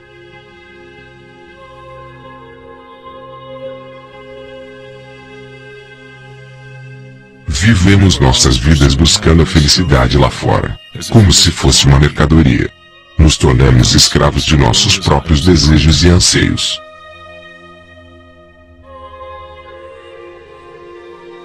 A felicidade não é algo que pode ser perseguido ou comprado como uma roupa barata. Isso é Maya, ilusão, um interminável jogo de formas. Na tradição budista, o samsara, ou o incessante ciclo do sofrimento, se perpetua pela busca do prazer e aversão à dor. Freud se referiu a isso como o princípio de prazer. Tudo o que fazemos é uma tentativa para criar prazer, ganhar algo que queremos, ou evitar algo indesejável que não queremos. Até mesmo um organismo simples como o paramécio faz isso. É chamado resposta ao estímulo. Diferente de um paramécio, o ser humano tem mais escolhas. Somos livres para pensar e aí está o centro do problema. É o pensamento sobre o que desejamos que fugiu ao controle.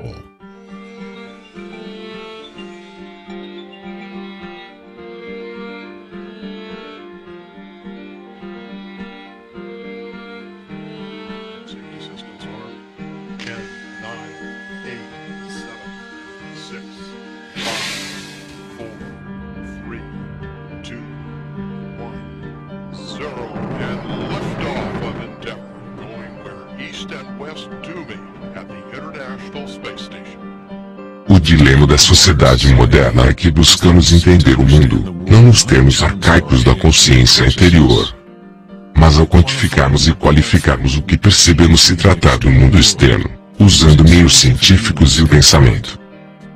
O pensamento só levou a mais pensamentos e a mais perguntas. Buscamos conhecer as mais profundas forças que criam o mundo e guiam seu caminho. Mas consideramos essa essência como estando fora de nós mesmos, não como uma forma vivente, intrínseca à nossa própria natureza. Foi o famoso psiquiatra Carl Jung que disse: quem olha para fora sonha. Quem olha para dentro desperta. Não é errado desejar tornar-se desperto, ser feliz. O que é errado é buscar a felicidade fora quando só pode ser encontrada dentro.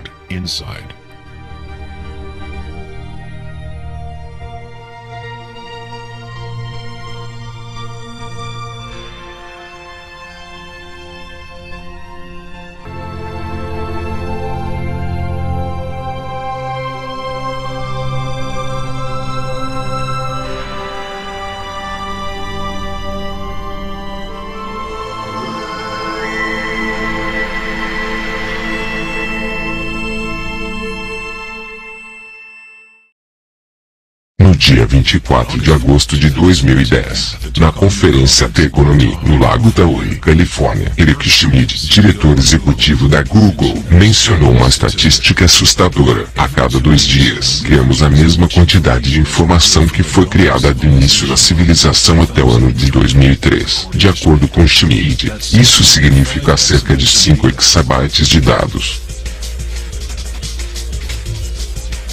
Nunca antes, na história da humanidade, usamos tanto a mente, e nunca antes houve tamanha confusão no planeta. Será que a cada vez que pensamos numa solução para um problema, acabamos criando mais 2 outros problemas? Para que serve todo esse pensar se não nos leva a uma felicidade maior? Somos mais felizes, mais equânimes, mais alegres como resultado de todo esse pensamento? Ou ele nos isola, nos desconecta de uma experiência de vida muito mais profunda e significativa?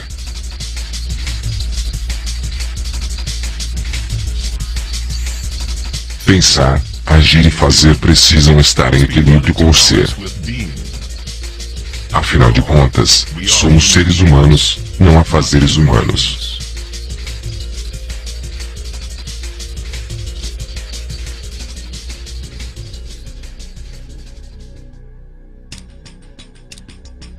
Queremos mudança e queremos estabilidade ao mesmo tempo.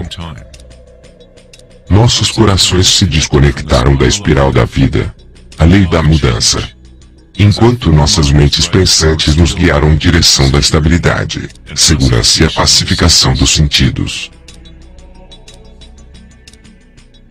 Com uma fascinação mórbida, assistimos a assassinatos, tsunamis, terremotos e guerras. Tentamos, constantemente, ocupar nossa mente, preenchê-la com informação. Programas de TV sendo transmitidos em todo aparelho imaginável. Jogos e quebra-cabeças. Mensagens de texto. E todas as trivialidades possíveis. Nos deixamos fascinar com uma torrente infinita de novas imagens, novas informações, novos meios de tantalizar e pacificar nossos sentidos.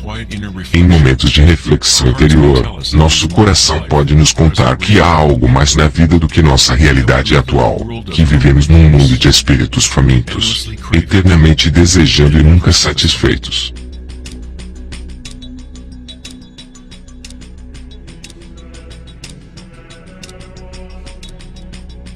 Criamos um redemoinho de dados voando ao redor do planeta para facilitar mais ainda o pensamento. Mas ideias sobre como consertar o mundo. Corrigir os problemas que só existem porque nossas mentes os criaram. O pensamento criou essa enorme bagunça em que vivemos atualmente. Travamos guerras contra doenças, contra inimigos e problemas. O paradoxo é que aquilo a que resistimos, persiste. Quanto mais você resiste a algo, mais você fortalece esse algo. É como exercitar um músculo. Você está, na verdade, fortalecendo aquilo que você deseja se desfazer. E então, qual a alternativa ao pensamento? Que outros mecanismos humanos podem usar para existirem nesse planeta?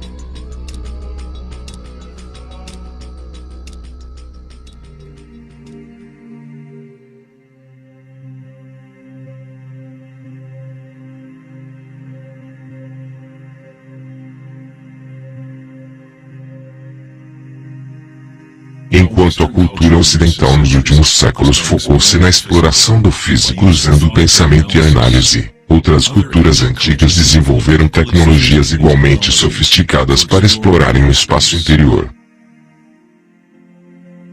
É a perda da conexão com nossos mundos interiores que criou o desequilíbrio em nosso planeta. O antigo conselho "conhece-te a ti mesmo" foi substituído pelo desejo de experimentar o mundo exterior da forma. Responder à pergunta "quem eu sou?" não é uma simples questão de descrever o que está em seu cartão pessoal. No budismo, você não é o conteúdo de sua consciência. Você não é apenas uma coleção de pensamentos ou ideias, pois por trás dos pensamentos está aquele que está testemunhando os pensamentos.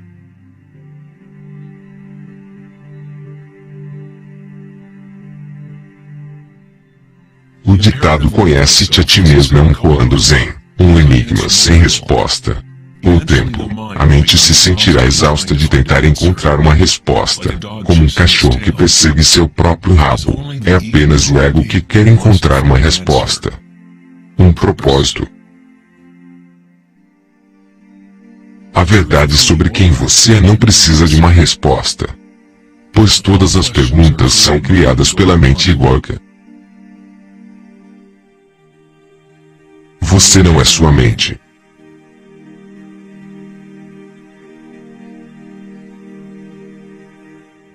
A verdade não se encontra em mais respostas, mas em menos perguntas. Como Giuseppe Campbell disse, não acredito que as pessoas estão buscando pelo sentido da vida, mais do que procuram a experiência de estarem vivas.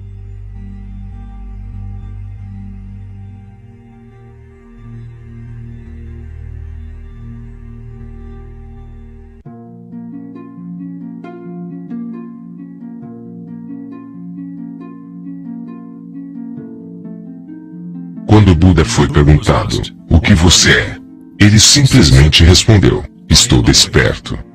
O que isso quer dizer, estar desperto?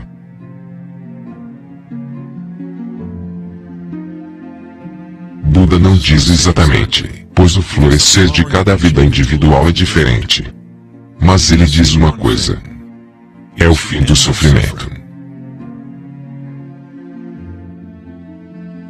Todas as tradições religiosas possuem um termo para o estado de estar desperto: céus, nirvana ou moksha. Uma mente calma é tudo o que você precisa para compreender a natureza do fluxo. Todo o resto acontece assim que sua mente aquietar. Nessa quietude, as energias interiores despertam e funcionam sem esforço de sua parte. Como dizem os taoístas, o Xi segue a consciência. Ao permanecermos em calma, começamos a ouvir a sabedoria das plantas e animais, os silenciosos sussurros dos sonhos e aprendemos sobre os sutis mecanismos pelos quais os sonhos se manifestam de forma material. No Tao Te Ching, esse estilo de vida é chamado de Wei, Wei. Agir, sem agir. Buda falou sobre o caminho do meio como o caminho que nos leva à iluminação. Aristóteles descreveu a razão áurea, o meio entre dois extremos, como o caminho da beleza. Sem muito esforço, mas também não tão pouco. Yin e Yang em perfeito equilíbrio.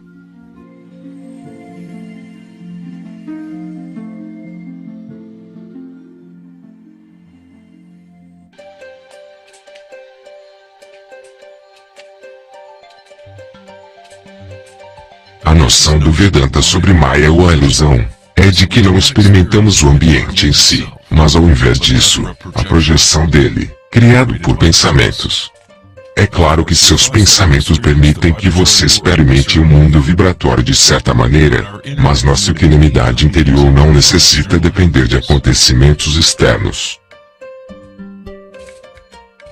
A crença em um mundo exterior, independente do sujeito que o percebe, é fundamental para a ciência. Mas nossos sentidos nos dão apenas informações indiretas. Nossa noção a respeito desse mundo físico feito pela mente é sempre filtrada por nossos sentidos e, assim, sempre incompleta. Existe um campo de vibração que sustenta todos os sentidos. Pessoas com a condição chamada sinestesia às vezes experimentam esse campo vibratório de diferentes maneiras. Pessoas sinestésicas podem ver sons como cores ou formas ou associar qualidades de um sentido em outro sentido. A sinestesia se refere a uma síntese ou amálgama de sentidos. Os chakras e os sentidos são como um prisma que filtra uma série de vibrações. Tudo no universo está vibrando, mas em padrões e frequências diferentes. O olho de Horus é feito a partir de 6 símbolos, cada um representando um dos sentidos. Assim como o antigo sistema védico, o pensamento é considerado um dos sentidos. Os pensamentos são recebidos simultaneamente como sensações que são experimentadas no corpo. Surgem da mesma fonte vibratória. Pensar é apenas uma ferramenta, um dos 6 sentidos. Mas o elevamos a um estado tão superior que nos identificamos por nossos pensamentos. O motivo de não identificarmos o pensamento como um dos 6 sentidos é bem significativo. Estamos tão imersos em nossos pensamentos que tentar explicá-lo como um sentido é como comentar com um peixe sobre a água. Água, que é água?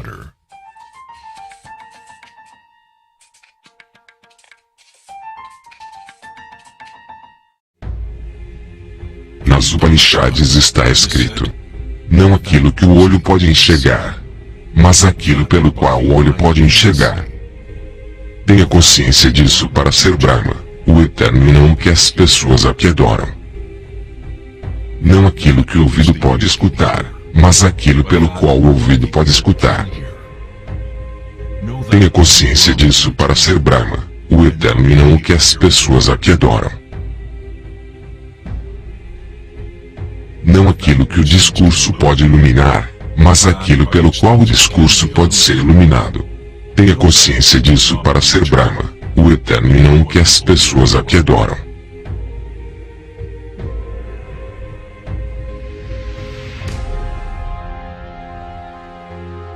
Não aquilo que a mente pode pensar, mas aquilo pelo qual a mente pode pensar.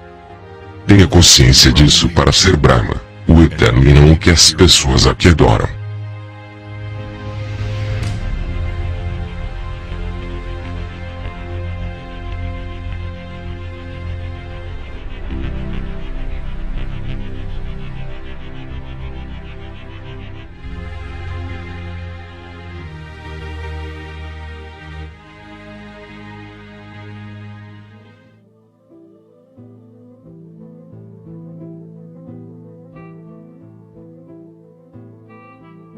Na última década, grandes avanços foram conseguidos na área de pesquisa do cérebro. Os cientistas descobriram a neuroplasticidade, um termo que expressa a ideia de que o cabeamento físico do cérebro muda de acordo com os pensamentos que passam por eles. Como o psicólogo canadense Donald Hebb menciona, neurônios que acendem juntos, se conectam entre si.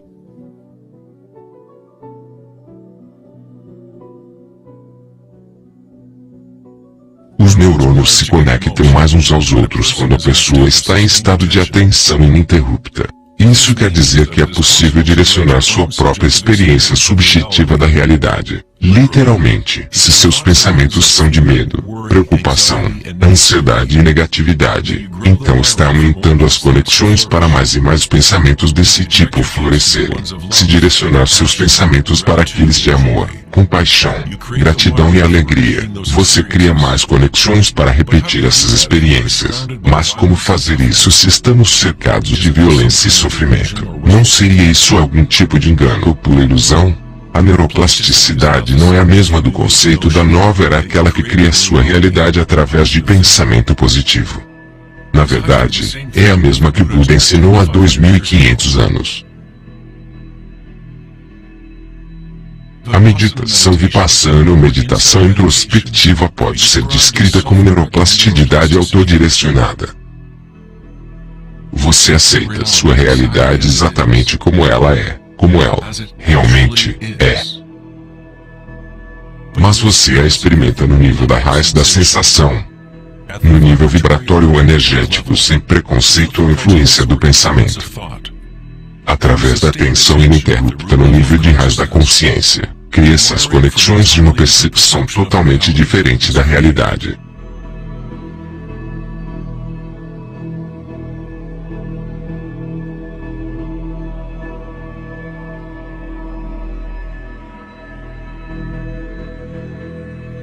Entendemos ao contrário na maioria das vezes. Constantemente, permitimos ideias sobre o mundo exterior modelar nossas redes neurais.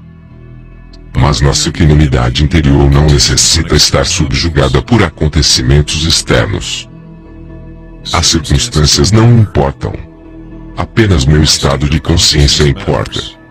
Meditação em sânscrito significa ser livre de qualquer medição ou avaliação, livre de quaisquer comparações, se tornar livre de tudo que possa vir. Não está tentando se tornar algo diferente. Você está bem com o que é. O caminho para superar o sofrimento do reino físico é aceitando-o por completo, dizendo sim a ele. Assim tornando algo dentro de você, ao invés de você ser algo dentro dele.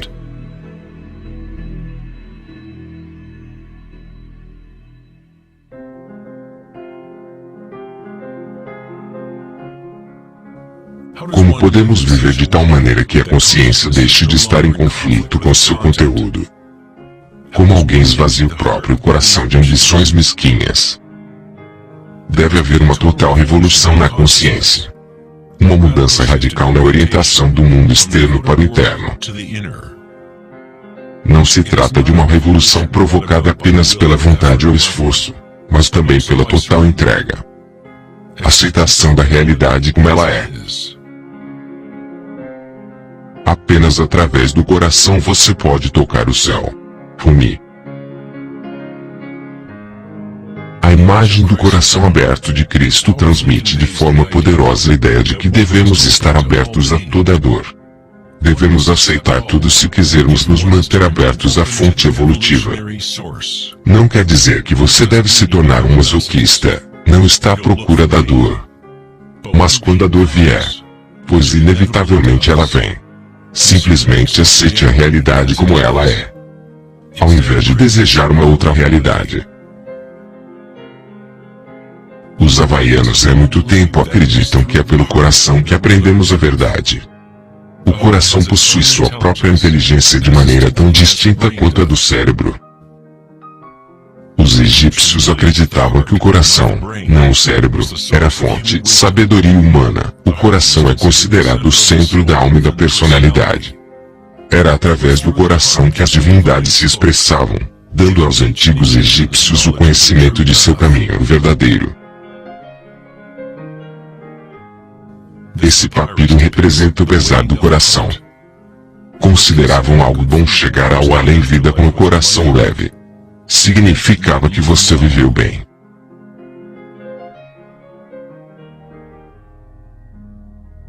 Um estágio universal ou arquétipo que a pessoa experimenta no processo de despertar do centro do coração é a experiência da energia pessoal, como sendo a energia do universo.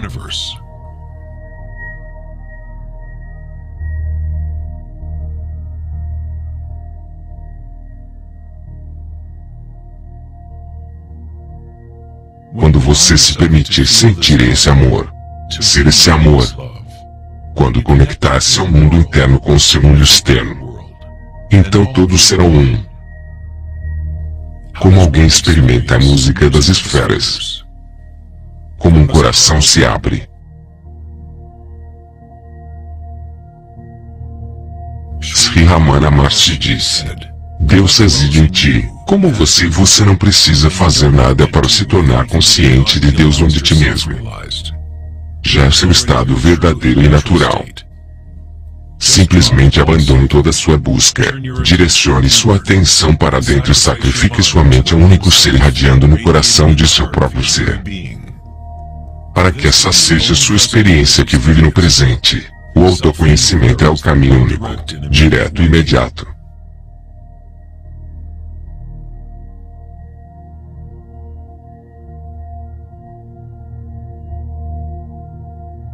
Quando você medita e observa as sensações internas, sua vitalidade interior, você está, na verdade, observando uma mudança. Essa força de mudança é o surgimento e a morte que ocorre quando a energia muda sua forma. O grau em que uma pessoa evoluiu ou alcançou iluminação, é o grau que alguém adquiriu a habilidade de se adaptar a cada momento, ou de transmutar a constantemente mutável corrente de circunstâncias humanas. A dor e o prazer, em felicidade.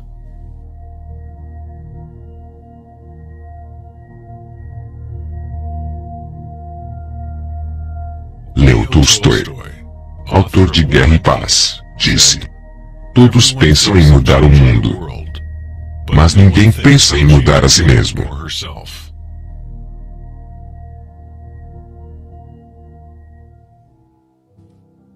Darwin disse que a mais importante característica para a sobrevivência das espécies não é a força ou inteligência, mas a habilidade de adaptação.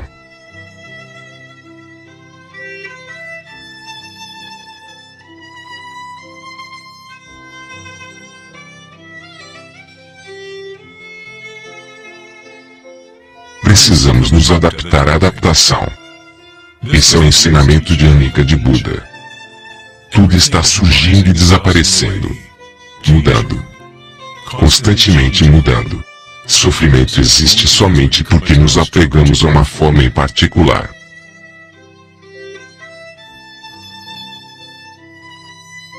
Quando nos conectamos com nossa parte que observa, com a compreensão da Anika, a felicidade surge no coração.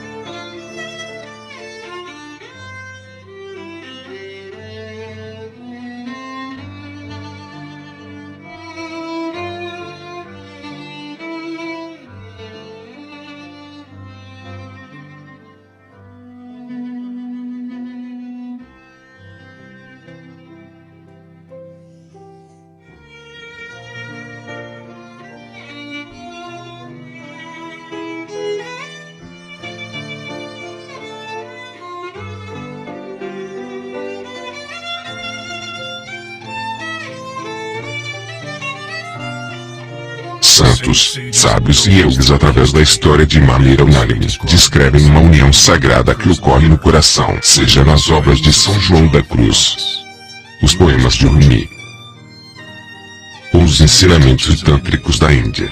Todos esses diferentes ensinamentos tentam expressar o sutil mistério do coração.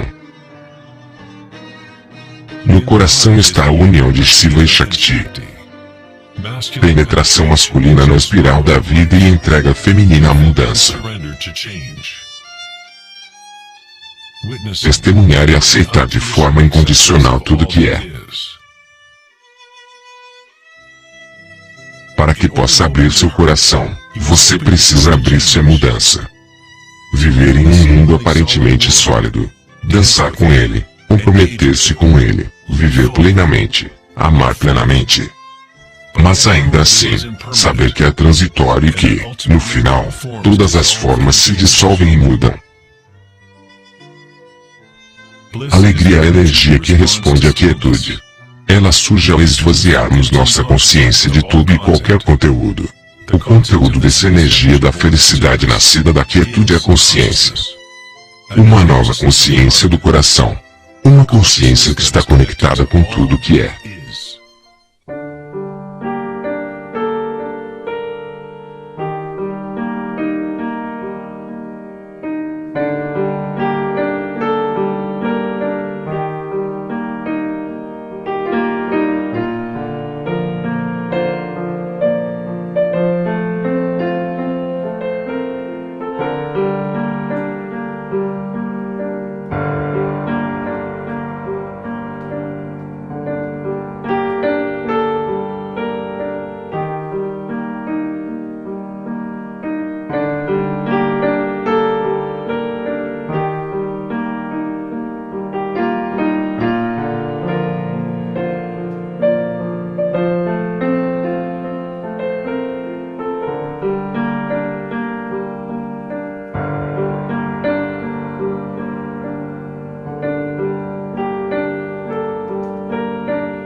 Você não muda as coisas lutando contra a realidade atual. Para mudar algo é preciso construir um modelo novo que tornará o modelo atual obsoleto.